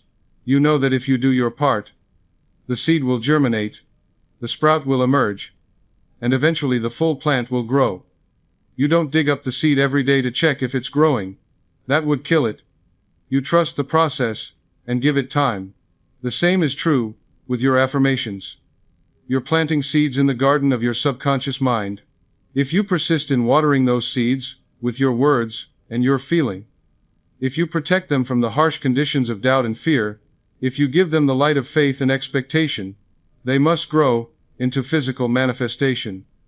It's law. The timing may vary, depending on many factors. How deeply ingrained the old pattern is, how consistently you practice the new pattern, how much feeling and conviction you put into your practice, how well you protect yourself from negative influences. But the principle is absolute. What you consistently impress upon your subconscious mind must manifest in your experience. How do you persist through doubt? First, remember that doubt is just a thought. It's not truth. It's not reality. It's just a thought passing through your conscious mind. It has no power, except what you give it. You don't have to fight doubt. You don't have to argue with it. You don't have to prove it wrong. Just acknowledge it, and let it pass. Say to yourself, "I notice doubt, but I choose to continue my practice anyway. I don't have to believe perfectly. I just have to persist faithfully." Second, remember that you have nothing to lose, and everything to gain. What harm can come from speaking lovingly to your body? What negative consequence can come from blessing yourself, instead of cursing yourself. Even if you're deeply skeptical, even if you think this sounds too simple or too strange, what do you lose by trying it consistently for 30 days? Nothing. But you might gain everything. So why not try? Third, remember that doubt exists in your conscious mind, but your subconscious mind doesn't doubt. Your subconscious doesn't question or argue or evaluate. It only accepts or rejects based on what you habitually impress upon it. So your job isn't to never doubt. Your job is to persist in your affirmative practice despite doubt, until the new pattern is established. Every time you do your practice despite doubt, you're strengthening the new pattern.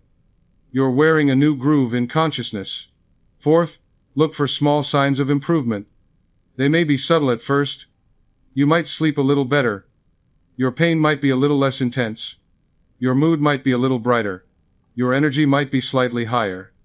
Notice these small changes. Appreciate them. Thank your body for them. These small changes are evidence that your practice is working, that the seeds are germinating, that the new pattern is beginning to manifest. Acknowledge progress, no matter how small. Let me tell you about faith. Because this is essential. Faith is not believing in something without evidence. That's a common misunderstanding. True faith is loyalty to your unseen reality until it becomes seen. It's staying true to your vision, your affirmation, your desired outcome, even when circumstances seem to contradict it. It's continuing to water the seed, even when you don't see the plant yet. It's continuing to speak words of health, even when you don't feel healthy yet. This is not blind faith.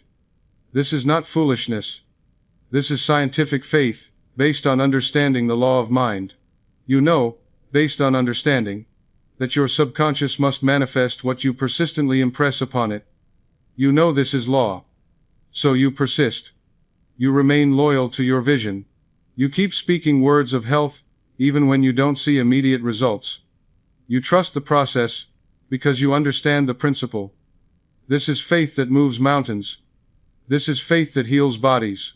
There's a difference between desperate need and faithful expectation, and this difference is crucial.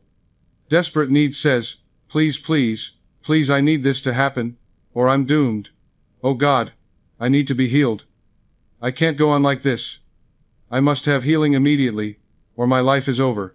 That energy actually repels what you want, because it's affirming lack, affirming desperation, affirming that you don't have what you need. It comes from fear, not faith. Faithful expectation says something completely different. It says, I've impressed this pattern on my subconscious mind. I'm tending it faithfully with my daily practice. I understand the law. I trust the process. I know the law must produce results. I'm patient. I'm calm. I'm confident. That energy attracts what you want, because it's affirming the presence of what you desire on the mental plane. It's affirming that it's already done in consciousness, and it's only a matter of time before it manifests physically. It comes from faith, not fear. Do you see the difference? Let go of desperation. Release the frantic energy of need.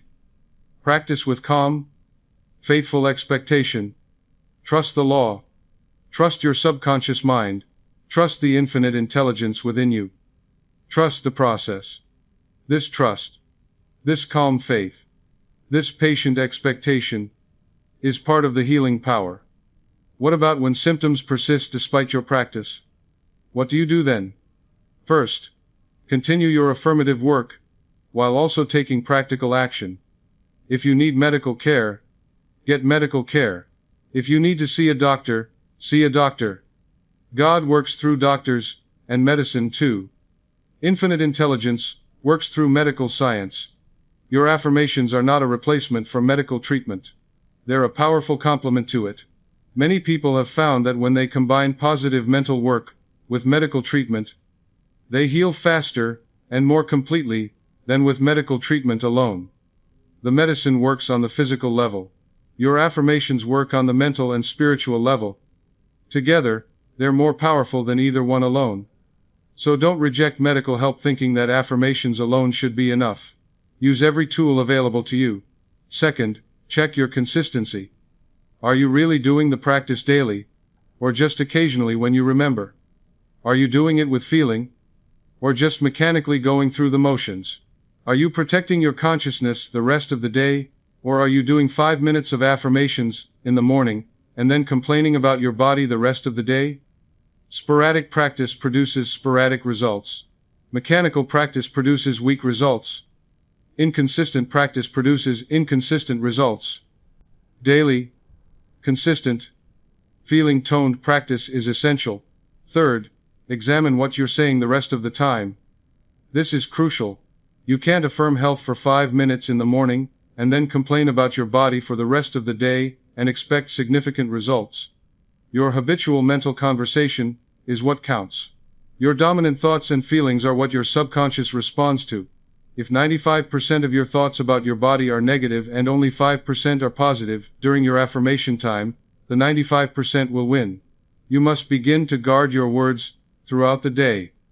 Catch yourself when you're about to curse your body. Stop yourself when you're about to rehearse your symptoms to someone. Choose different words. This doesn't mean you never acknowledge your current condition. It means you don't dwell on it. You don't rehearse it. You don't give it all your attention and energy. You acknowledge it briefly, if necessary, then redirect to your affirmation, to the direction you're moving, to the healing that's happening. Fourth, make sure you're speaking with feeling, not just mechanically repeating words. I can't emphasize this enough. Your subconscious responds to feeling. Empty words have no power. You can say, "My body is healthy," 1,000 times a day, but if you say it with no conviction, with no feeling, with no belief, while thinking, "Yeah, right, nothing's really changing," you're wasting your time. You're not impressing your subconscious at all. But if you say it once with deep feeling, with conviction, with imagination, with the inner sensation of health, that one time is worth more than 1,000 mechanical repetitions. Feel your affirmations. Imagine them as true. Sense them in your body. Let emotion flow through them. This is what gives them power. This is what impresses your subconscious mind. When medical reports seem to contradict your affirmations, here's how to handle it wisely. Honor the report as current fact, but don't accept it as permanent destiny. The doctor tells you the truth about your current condition. That's valuable information. You need to know where you are. But your current condition is not set in stone. It's not your destiny. It's not unchangeable. It's your current condition based on your past habitual thinking. It can change. It will change as you change your habitual mental patterns. So you say, "Thank you, doctor. I understand my current condition. I appreciate you giving me this information. Now I'm going to work with the healing principle within me, along with following your medical advice, to improve this condition." You're not denying reality. You're refusing to be imprisoned by it. You're refusing to accept current conditions as permanent. You're asserting your right and your power to change your experience through changing your consciousness. Remember, your body is constantly renewing itself. Medical science has proven this beyond doubt. Your stomach lining replaces itself every 5 days. Your skin regenerates every 2 to 3 weeks. Your liver can completely regenerate in about 6 months. Your red blood cells renew every 4 months. Your entire skeleton is replaced approximately every 10 years. Even your heart and brain, once thought to be permanent, produce new cells. You're literally creating a new body, all the time. The question is, what's directing the quality of those new cells? What's providing the blueprint for your body's constant renewal? If you're constantly affirming disease, if your habitual thoughts are about deterioration and decline, your new cells are being built from a pattern of disease. But if you're constantly affirming health, if your habitual thoughts are about vitality and renewal, your new cells are being built from a pattern of health. This is why persistence matters so much. You're building a new body with your words. You're impressing the blueprint cell by cell. Now let me give you specific practices. Practical exercises you can start using today. Detailed step-by-step instructions that leave nothing to guesswork. These are the exact techniques I've taught to thousands of people who've experienced transformations. The first practice is the morning body blessing ritual. This is your foundation practice. The one you do every single day without fail. Here's exactly how to do it. Upon waking, before you get out of bed, before you check your phone, before you start thinking about your day, while you're still in that receptive morning state, place your hand on your heart. Feel the physical touch. Feel your heartbeat under your hand. This physical contact helps focus your attention and creates a tangible connection between your conscious mind and your body. Take 3 deep, slow breaths. Breathe in slowly through your nose. Hold for a moment. Exhale slowly through your mouth. This calms your nervous system and prepares you for focused intention. Now begin speaking to your body. Out loud if possible. Because spoken words have more power than just thought. But silently, if you must, because you don't want to disturb others. Say, "Good morning, my beautiful body. Thank you for resting and regenerating through the night. Thank you for another day of life. Thank you for every function that happened automatically while I slept. Now I'm going to speak to each part of you with love and gratitude, and I want you to hear me and respond." Then systematically bless each major system. You can do this in any order that feels natural to you, but I'll give you a recommended sequence. Keep your hand on your heart, and say, "My heart, you are strong and healthy. You beat with perfect rhythm, about 100,000 times a day, faithfully, without rest, serving me perfectly. Divine love flows through every chamber. Every valve works flawlessly. Every heartbeat is strong and steady. I love you, my heart. Thank you for your faithful service." Move your hand to your abdomen, and say, "My digestive system, you work perfectly. My stomach, you digest food with ease. My intestines, you absorb nutrients and eliminate waste efficiently. My liver, you filter my blood and perform your 500 functions flawlessly. My pancreas, you produce the perfect amount of digestive enzymes and insulin. All of you work in harmony. I thank you for nourishing my body perfectly." Take a deep breath and say, "My lungs, you breathe easily and fully. Every breath brings oxygen and vitality to every cell. You are clear and healthy. Your 300 million alveoli exchange gases perfectly. I breathe easily and deeply. Thank you for breathing life into my body constantly." Place your hand on your head and say, "My brain and nervous system, you are sharp and clear. My brain, you think clearly, you remember well. You coordinate everything perfectly. My nervous system, you communicate perfectly throughout my body. Every nerve functions optimally. You are calm and balanced. Divine intelligence flows through my entire nervous system. Thank you for coordinating all my body's functions. Continue through all your systems. Say to your immune system, "My immune system, you are powerful and wise. You recognize and eliminate anything harmful. Millions of white blood cells patrol my body, keeping me safe.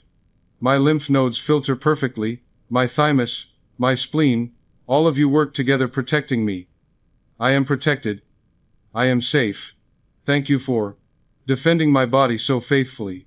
Say to your endocrine system, "My endocrine glands, you produce exactly the right hormones, in perfect balance. My thyroid regulates my metabolism perfectly. My adrenals give me energy when I need it.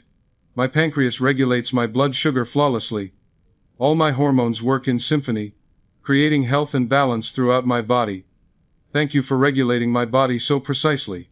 Say to your musculoskeletal system, "My muscles and bones, you are strong and flexible. My bones support me perfectly. They're dense and strong. My muscles move me with ease and power. My joints move smoothly and comfortably. My spine is aligned perfectly. I move through the world with strength, grace, and ease. Thank you for giving my body structure and movement." Say to your skin, "My skin, you protect me perfectly. You're healthy and clear. You regenerate constantly. You sense touch and temperature and pain, keeping me safe. You regulate my temperature. You're my largest organ, and you serve me faithfully. Thank you for being my interface with the world." This end with a comprehensive blessing that addresses your entire body as an integrated whole. Every cell in my body is filled with divine life and energy. Every organ functions perfectly. Every system works in perfect harmony. I am healthy, whole, and strong. My body is a divine creation, maintained by infinite intelligence. I am grateful for this magnificent body. I treat it with love, respect, and appreciation. Thank you, body, for being my temple, my home, my vehicle for experiencing this beautiful life. Thank you, thank you, thank you. Take one more deep breath, stretch gently, and open your eyes. Begin your day. This entire practice takes only 3 to 5 minutes, but it sets a powerful tone for your entire day. Your subconscious has received clear, loving instructions about how your body should function. You've aligned yourself with health rather than disease. You've chosen gratitude over complaint. You've impressed the pattern of perfect health on your consciousness. This is how you start each day. The second practice is the pain redirection technique. This is for use throughout the day, whenever you experience pain or discomfort. Most people, when they feel pain or discomfort, immediately complain. They say things like, "Oh, my back is killing me. This headache is terrible. My stomach is a mess. Why does this keep happening to me?" Every time you do this, you're affirming the problem and impressing it deeper into your subconscious. You're watering the weed you want to eliminate. Here's what to do instead. When you experience pain or discomfort, pause. Stop whatever you're doing for a moment. Don't react automatically with complaint or curse. Take a breath. This pause is crucial. It interrupts your automatic negative reaction and gives you a chance to respond differently. Instead of cursing the pain, bless the area. Place your hand on the area, if possible. If you can't reach it, just focus your attention there. Create a mental image of the area. Say to yourself, "I bless this area. I speak healing to these cells. I refuse to curse my own body. This is my body, my temple, and I speak to it with love." Use a specific affirmation. Create one that addresses your specific situation. But here's a template. Divine healing is flowing to this area right now. Every cell here is returning to perfect harmony and health. The infinite intelligence that created my body knows exactly how to heal this area, and it's doing that work right now. This discomfort is temporary. Healing is happening. I am becoming more comfortable every moment. Then thank your body for the alert. This might seem strange, but it's important. Pain is your body's way of telling you something needs attention. It's a signal, a communication. Your body is trying to help you, not hurt you. So say, "Thank you, body, for this signal. I'm listening. I hear you. I'm supporting you. I'm taking care of you. I appreciate you trying to help me." Repeat this process 3 to 5 times with feeling. Really feel the words. Imagine healing light or healing energy flowing to the area. Visualize the cells returning to healthy function. Feel gratitude for your body's healing ability. Then, if possible, take some practical action. If your back hurts, maybe you need to stretch or change position. If you have a headache, maybe you need water or rest. If your stomach is upset, maybe you need to eat or avoid certain foods. Combine your spiritual practice with practical action. This technique does several things. It interrupts your automatic negative response and replaces it with a positive response. It sends loving, healing suggestions to your subconscious instead of destructive suggestions.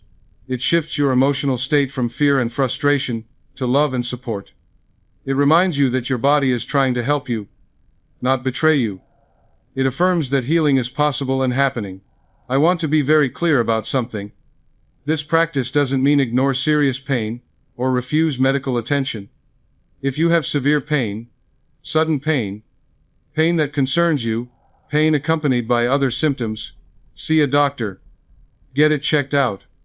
Don't use this practice as an excuse to ignore warning signs. But even while you're getting medical care, even while you're finding out what's wrong and getting treatment, use this practice. Add spiritual and mental support to your physical treatment. The combination is more powerful than either one alone. Many people have found that this practice actually reduces their pain perception. When you stop fighting the pain, stop resisting it, stop cursing it, and instead bless it and speak healing to it, the pain often lessens. This isn't just psychological. When you reduce stress and fear around pain, you reduce muscle tension and inflammation, which often reduces the pain itself. You're working with your body instead of against it. The third practice is the evening healing sleep suggestion. This is one of the most powerful practices you can do because your subconscious mind is extraordinarily receptive just before you fall asleep. Many healings have happened during sleep because the person impressed the right suggestions as they drifted off. Here's how to do it. As you're lying in bed preparing for sleep, after you've finished your day, after you've turned off screens and lights, after you're comfortable and ready to sleep, take a few moments to relax your entire body consciously. Starting with your feet, consciously relax them. Feel any tension melting away. Move to your calves, relax them. Your thighs, relax them. Your hips and lower back, relax them. Your abdomen, relax it. Your chest, relax it. Your shoulders, consciously let them drop and relax. Your arms and hands, relax them. Your neck, relax it. Your face, relax it. Your jaw, let it loosen. Your eyes, let them rest. Your forehead, smooth it out.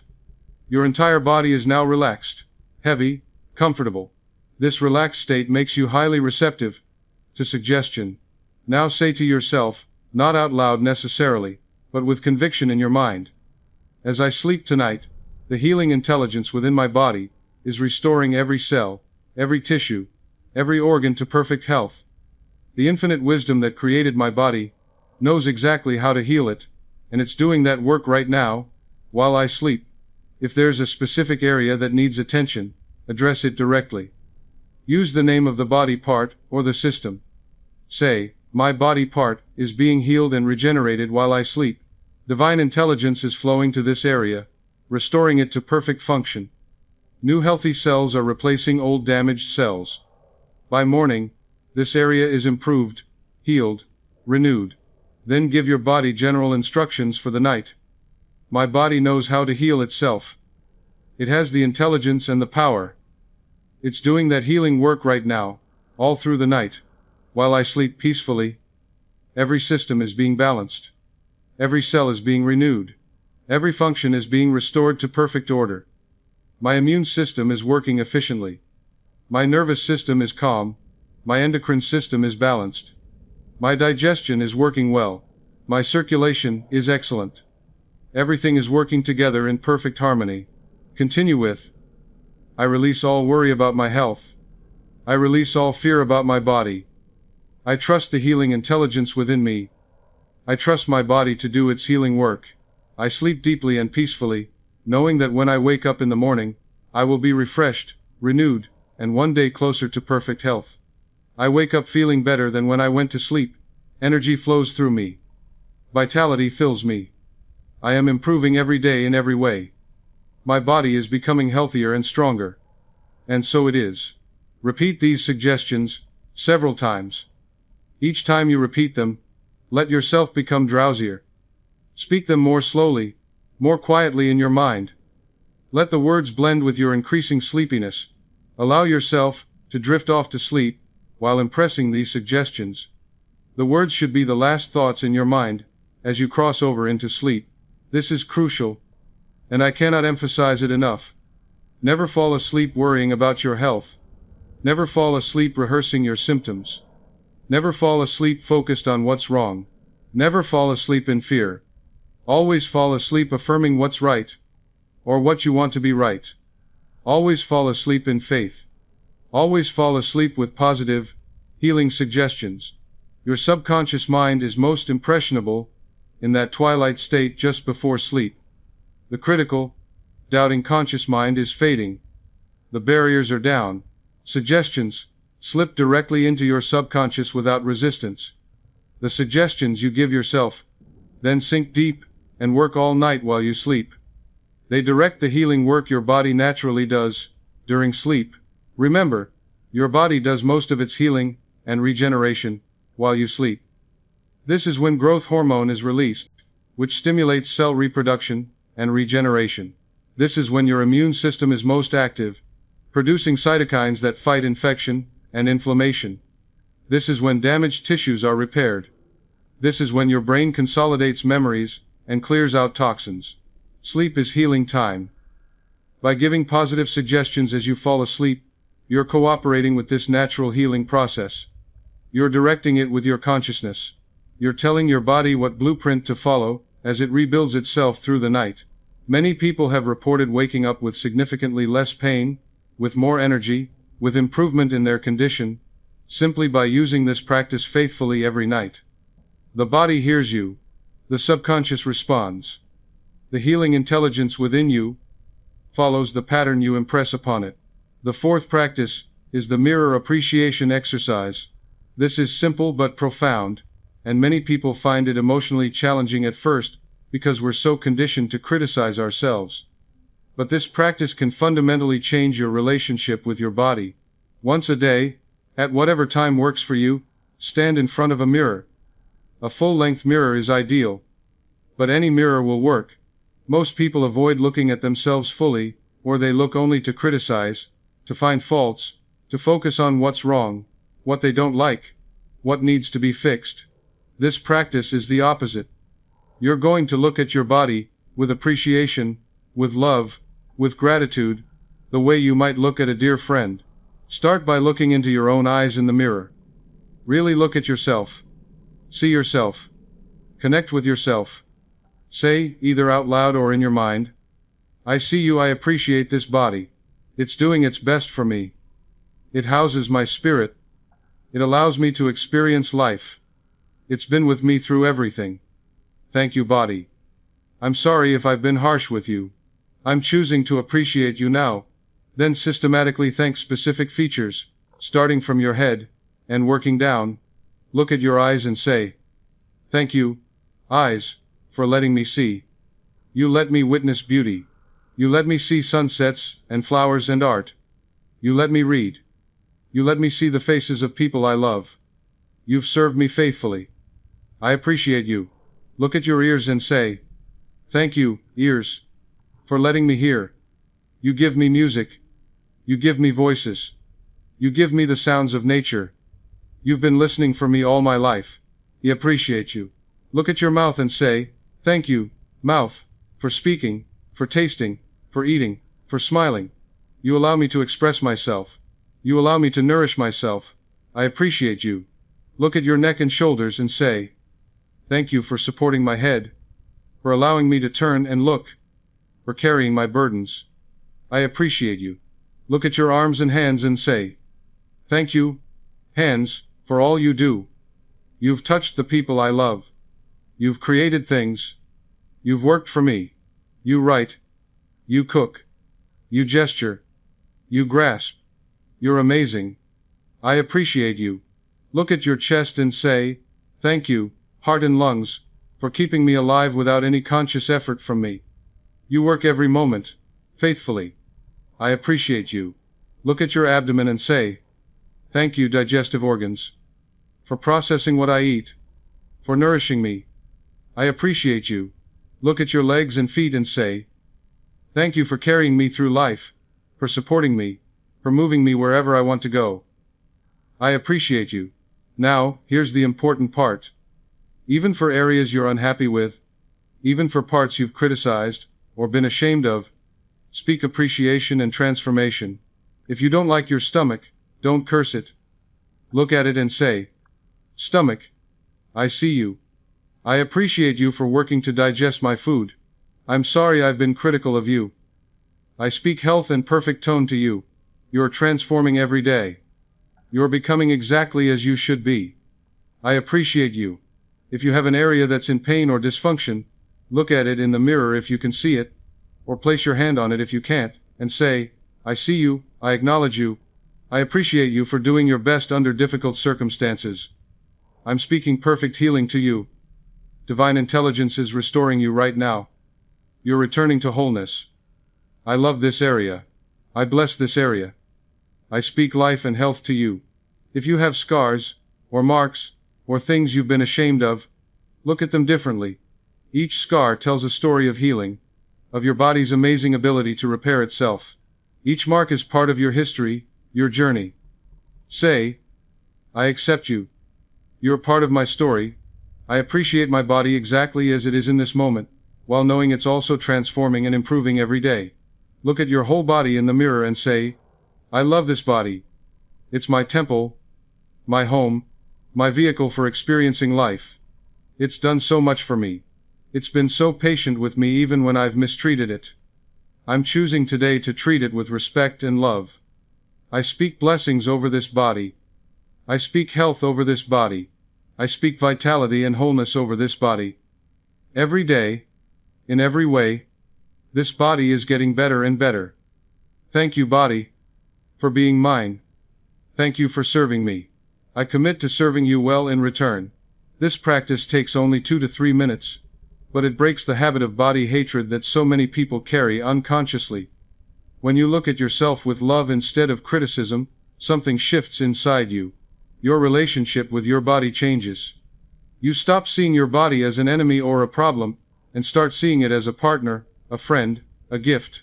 And remember, your body is listening. Every cell can sense your attitude toward it. When you stand in front of that mirror and speak words of appreciation, instead of words of criticism, every cell in your body receives that message. You're literally bathing your body in the energy of love and acceptance. This is powerful medicine. This changes your body chemistry. This affects your healing. Many people find this practice emotional at first. Some people cry the first few times they do it, because they realize how harsh they've been to themselves, how much criticism they've carried, how little appreciation they've given their faithful body. That's okay. Those tears are healing. They're releasing old pain. Let them flow if they come. Then continue the practice. Make it a daily habit. Watch how your relationship with your body transforms. The fifth and final practice I want to give you is the cellular regeneration visualization.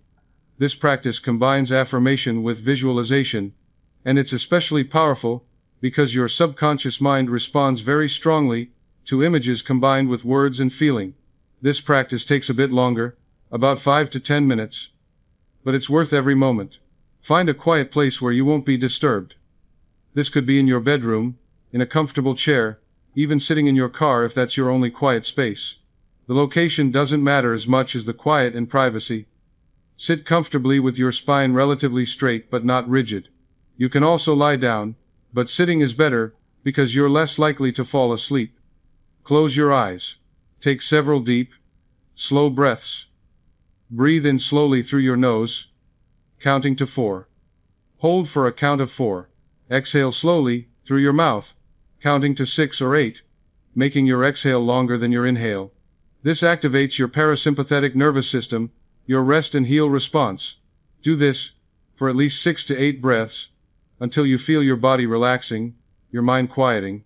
Now, with your eyes still closed, visualize your body filled with light. Use whatever color feels healing to you. There's no wrong choice. Many people naturally gravitate toward golden light, which has a warm, healing quality. Others prefer white light, which feels pure and cleansing. Some people like blue light, which feels cool and calming. Green light feels balancing and natural. Use whatever color appeals to you intuitively.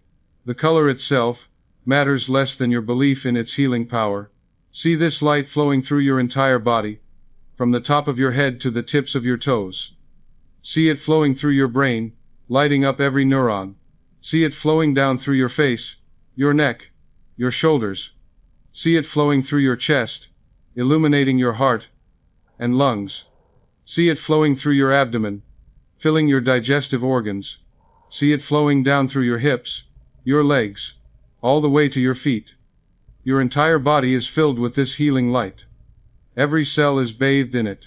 As you visualize this light, say to yourself with conviction, "Divine healing light is flowing through every cell of my body right now. Every cell is being cleansed, purified, renewed. This light carries the intelligence of perfect health. It knows exactly where to go and what to do. Every cell is responding to this healing light. Every tissue is being restored. Every organ is being renewed." Now focus on the idea that millions of new cells are being created in your body right now. This is not imagination or fantasy. This is scientific fact. Your body is constantly creating new cells. Right now, at this very moment, millions of cells are being produced. Millions of old cells are dying and being replaced. This is happening, whether you think about it or not. But now you're going to consciously direct this process. Visualize these new cells being created perfectly, infused with this healing light. See them as glowing, vital, healthy, perfect. See them carrying the blueprint of optimal health. Say to yourself, millions of new, perfect, healthy cells are being created in my body right now. Every new cell is stronger and healthier than the cell it replaces. Every cell carries the pattern of perfect health. My body is literally creating a new, healthier version of itself right now. Every system in my body is functioning in divine order. If there's a specific area that needs healing, focus your attention there now. See the healing light concentrated in that area, brighter and more intense.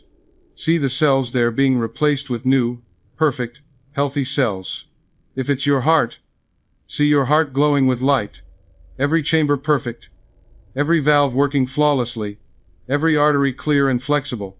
If it's your digestive system, see your stomach and intestines glowing with light, the lining healthy and perfect, everything working smoothly and comfortably.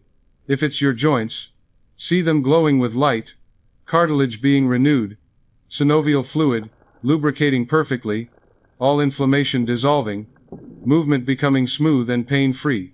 If it's your immune system, see your white blood cells glowing with light, strong and intelligent, patrolling your body, keeping you perfectly protected. Whatever area needs attention, see it glowing with healing light, see it being regenerated, see it being restored to perfect health and function. Say, this area is being completely healed and regenerated right now. Divine intelligence is restoring it to perfect condition. I see it healthy. I feel it healthy. I know it is being healed. Every cell here is being replaced with a new, perfect, healthy cell. The blueprint of perfect health is being manifested in this area right now. It is done. It is already healing.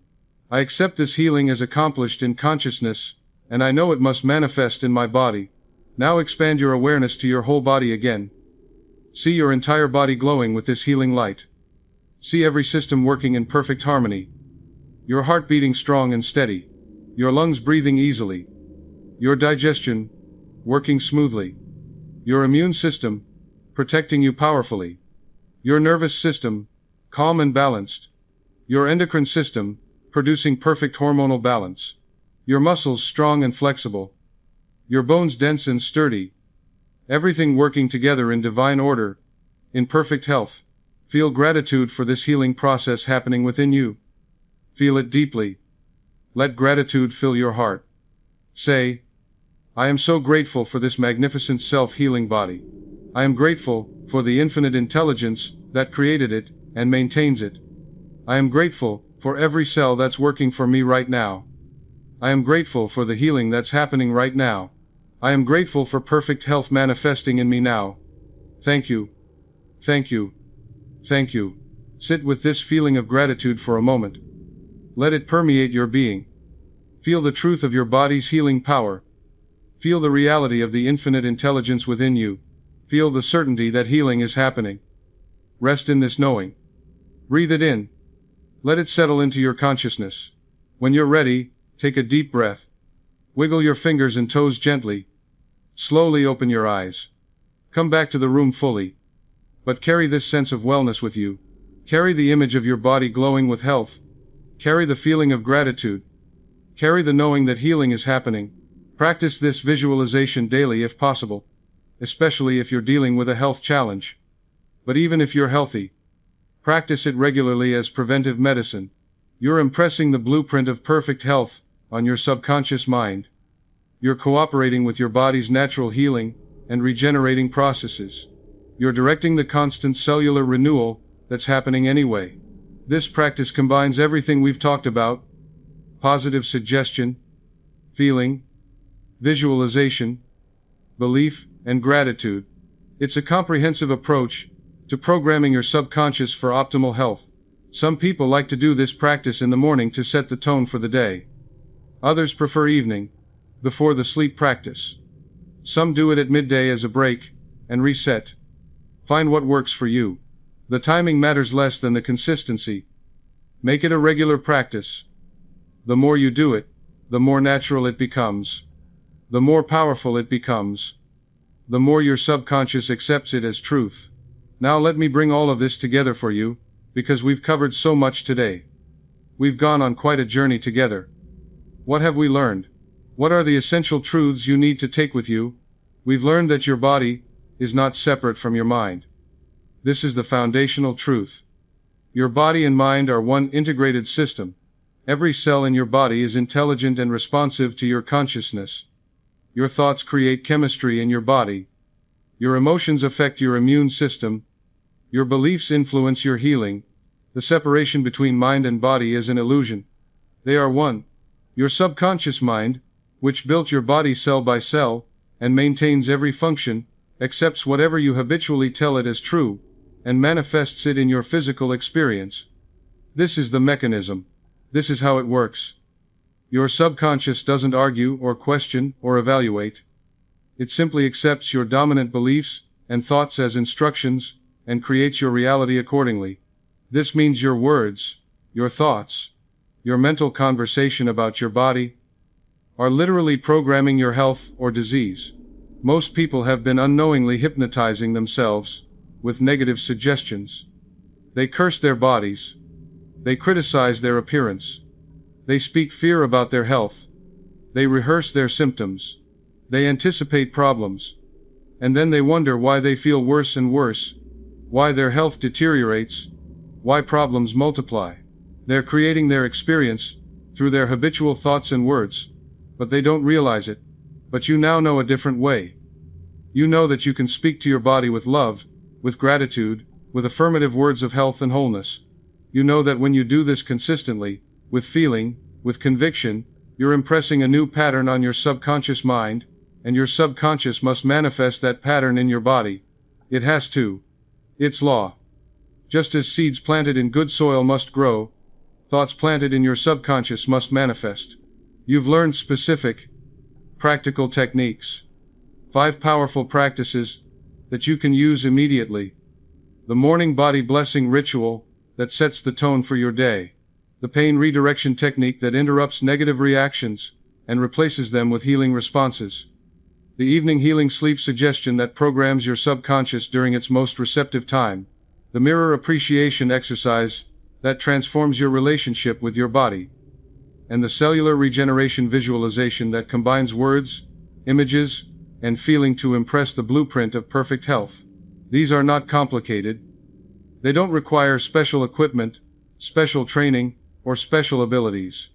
They just require your willingness to practice them consistently. Start with one practice. Master it. Make it a habit. Then add another. Build a daily routine of speaking to your body in a healing way. Make it as automatic as brushing your teeth. You've learned the formula for effective affirmations. Present tense, because your subconscious only knows now.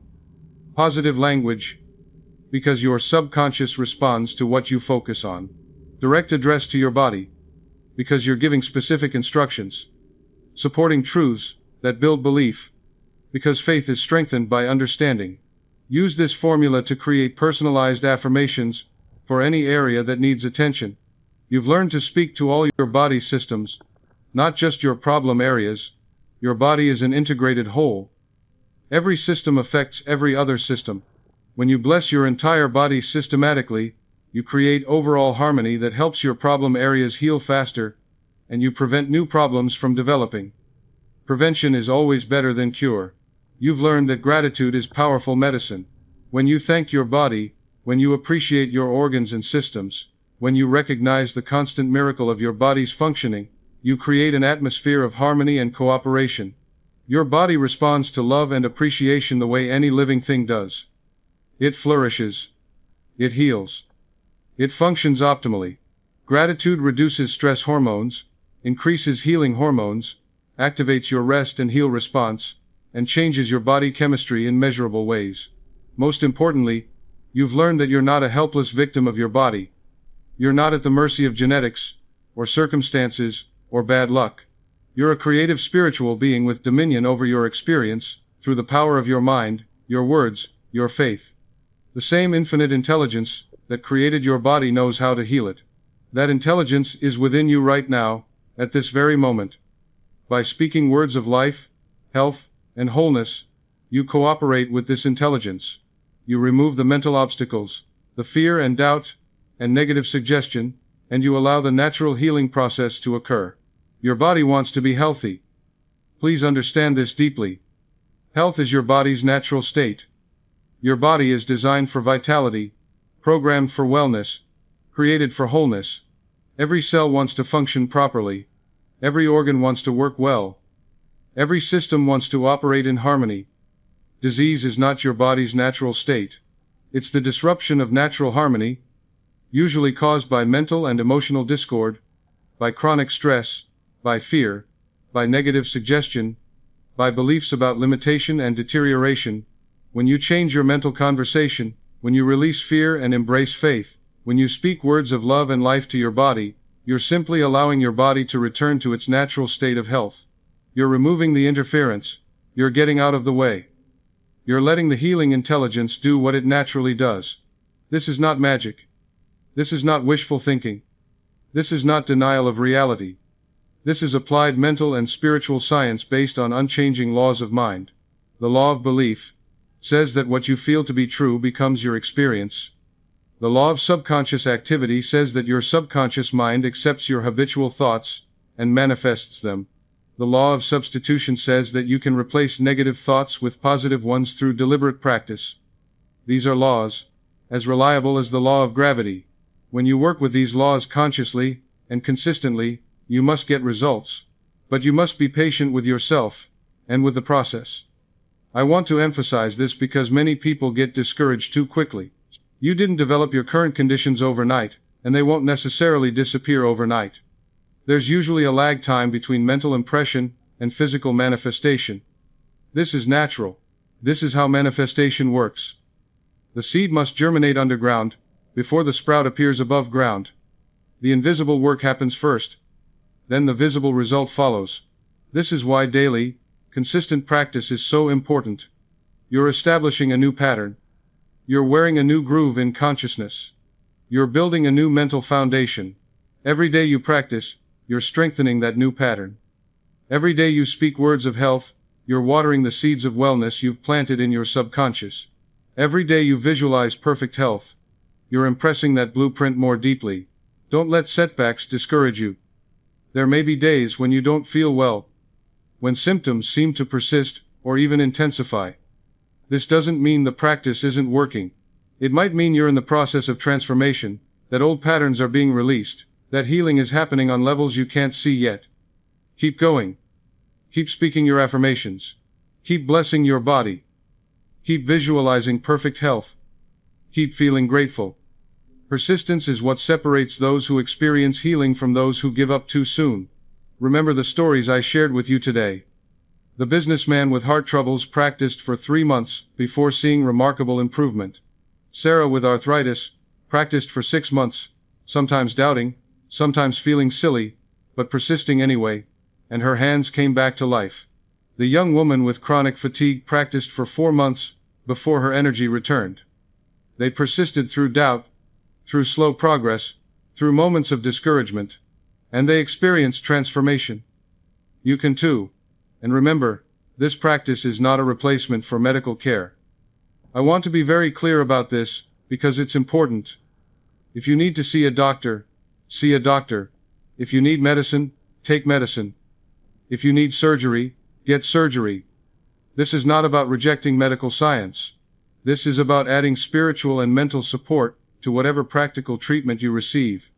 Many people have found that this combination produces better results than medical treatment alone. Your positive mental work supports and enhances your medical treatment. It doesn't replace it. Use every tool available to you, both medical and spiritual. My dear friend, I want to leave you with an affirmation that summarizes everything we've talked about today. This is a comprehensive affirmation that addresses your whole being, body, mind, and spirit. I want you to say this with me now, with all the feeling you can muster. If you're able, place your hand on your heart as you say it.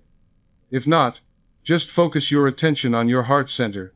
Take a deep breath. Feel your body. Connect with yourself. Now repeat these words, speaking them out loud if possible, with conviction, with feeling, with faith. My body is a divine creation. It was made by infinite intelligence, and that same intelligence maintains it now. I am not my body, but my body is my temple, my vehicle, my gift. Every cell in my body responds to my loving words. Every cell hears me. Every cell is intelligent and cooperative. I speak health, vitality, and wholeness to every part of my being. My subconscious mind accepts these words as true and manifests them in my body. Every system in my body functions perfectly. My heart beats with perfect rhythm and strength. My lungs breathe easily and fully. My digestive system works in complete harmony. My immune system protects me powerfully and wisely. My nervous system is calm and balanced. My endocrine system produces perfect hormonal balance. My bones are strong. My muscles are flexible. My skin is healthy. Every organ is healthy and strong. Every cell is filled with divine life and energy. I am healthy. I am whole. I am renewed. My body is my temple, and I treat it with love, respect, and gratitude. I release all fear about my health. Fear has no power over me. I release all negative beliefs about my body. Those beliefs are not truth. I embrace the truth that I am a spiritual being having a physical experience, and my spirit directs my body toward wholeness. My dominant thoughts are thoughts of health. My habitual words are words of life. My constant attitude is gratitude. I trust the healing intelligence within me. I trust my body's ability to heal itself. I trust the infinite wisdom that created me to maintain me. I know that healing is happening right now. Every moment, every breath, every heartbeat, healing is happening. Millions of new, perfect, healthy cells are being created. Old patterns are being released. New patterns of health are being established. I am becoming healthier and stronger every single day. And so it is. Thank you. Thank you. Thank you. Wonderful. Feel that truth settling into your consciousness. Breathe it in deeply. Let it sink into every cell of your body. Know it is true. This is not just words. This is truth. This is the reality of your being. Your body is listening. Your subconscious is accepting these words. The infinite intelligence within you is responding. Healing is happening right now. Carry this knowing with you, as you go about your day, as you go about your life. You are not the same person who began listening to this teaching. Something has shifted in your consciousness. A seed has been planted. A new understanding has taken root. You now know a truth that most people never learn. A truth that can change everything. That your words have power over your body. That you can speak to your body in a way that activates its healing intelligence. That you are the master, not the victim, of your physical experience. If this teaching has touched you today, if something has resonated in your heart, if you feel that shift in your consciousness, if you sense the truth of what I've shared with you, I want to ask you to do something for me. Subscribe to this channel, so we can continue this journey together. I have so much more to share with you. More teachings about the power of your subconscious mind. More techniques for manifesting your desires. More wisdom about how to live a life of peace, abundance, health, and joy. This is just the beginning. When you subscribe, you're joining a community of people who are learning to use their minds scientifically and spiritually to create better lives. You're connecting with others who are on this path of growth and healing and transformation. You're not alone in this. Thousands of people are learning these principles and experiencing remarkable changes. Be part of that community. And please, give this video a thumbs up if it has resonated with you. When you do that, you're not just telling me that you appreciated this teaching. You're helping this message spread to others who are searching for answers, who are struggling with their health, who need to know that there's hope, that there's a way forward, that they're not powerless. Your simple click helps this message reach people who desperately need to hear it. You're literally helping to heal others by sharing this wisdom. But here's what I really want to hear from you. I want to hear your voice. I want to know your story. I want to know your commitment. Go down to the comments section right now and tell me about your experience. Will you commit to trying one of these practices for the next 30 days? Which practice speaks to you most? Is it the morning body blessing ritual that will start your day with gratitude and affirmation? Is it the pain redirection technique that will change how you respond to discomfort? Is it the evening sleep suggestion that will program your subconscious during its most receptive time? Is it the mirror appreciation exercise that will transform your relationship with your body? Or is it the cellular regeneration visualization that combines all the elements into one powerful practice? Tell me which one you're going to start with. Write it down in the comments. Make that commitment public. When you declare your intention, when you speak it out, when you make it known to others, you strengthen it. You're more likely to follow through. You're more likely to persist. You're creating accountability for yourself. So go ahead, right now. Comment below. I commit to practicing Name the Practice every day for the next 30 days.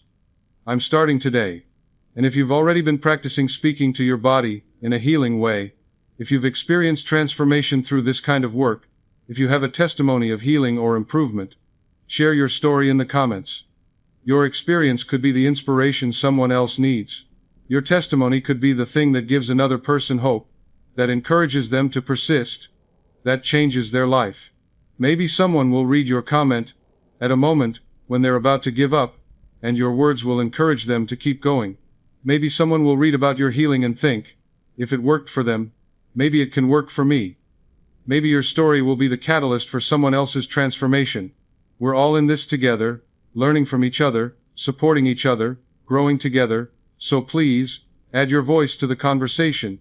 Tell me what resonated with you most in this teaching. Was it the stories? Was it the explanation of how the subconscious mind works? Was it the specific practices?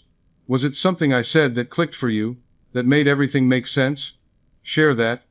Your insight might help someone else understand more deeply. Ask me questions if you have them.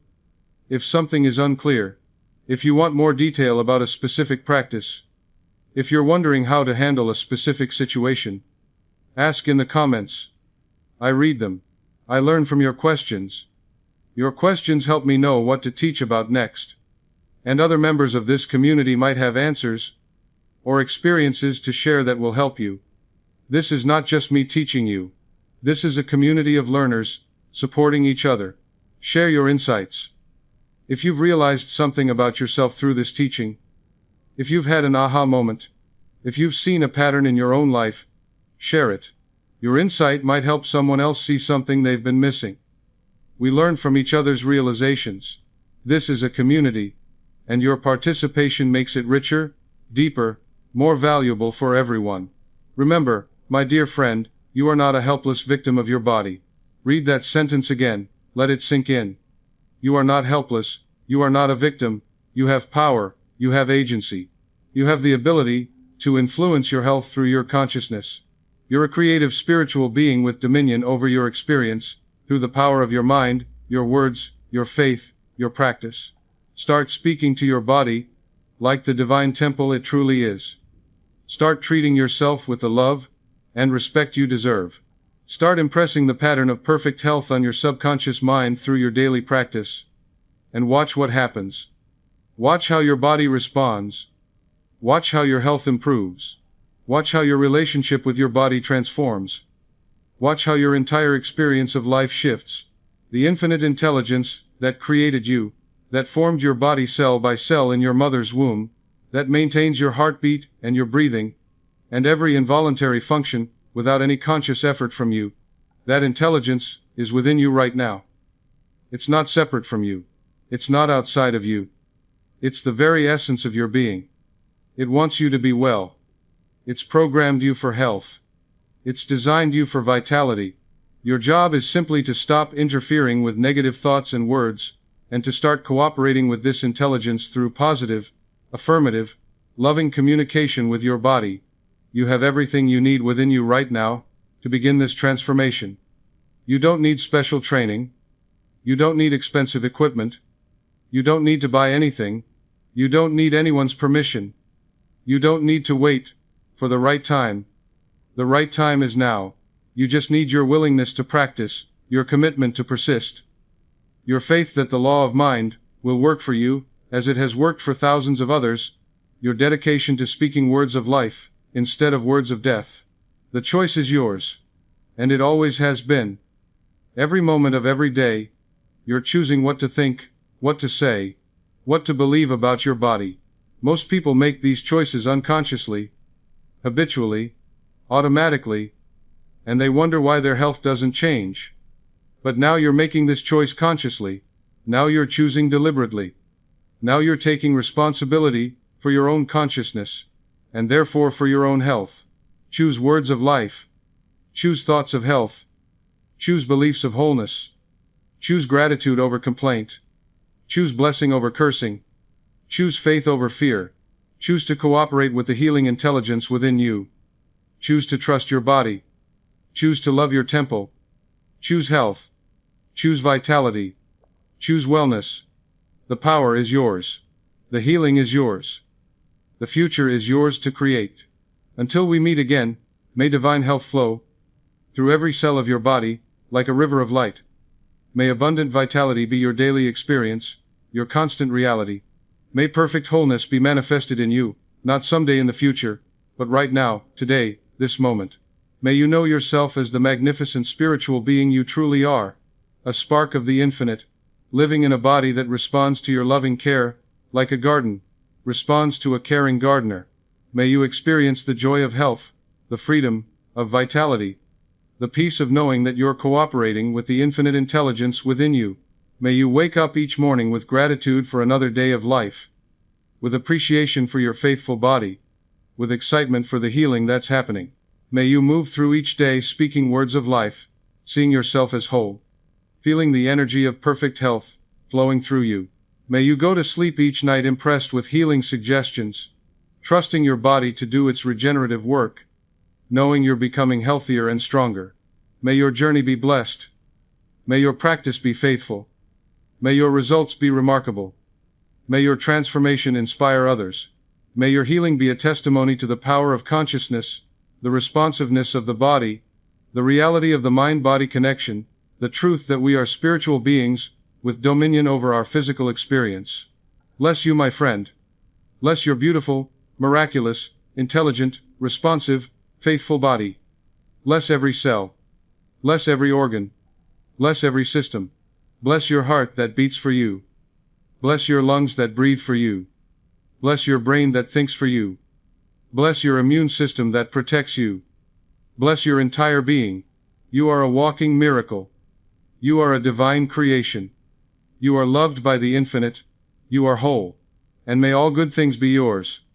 Perfect health, boundless energy, radiant vitality, deep peace, unshakable faith, constant joy. This is your birthright. This is your natural state. This is what you're returning to through your practice. This is what's already happening within you, right now, as you hear these words. Thank you for spending this time with me today.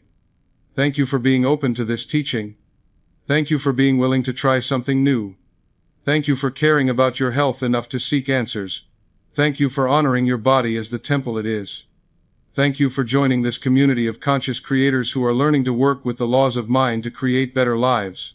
I'll see you in the next teaching. Until then, speak life. Speak health. Speak love. Your body is listening. And it's responding.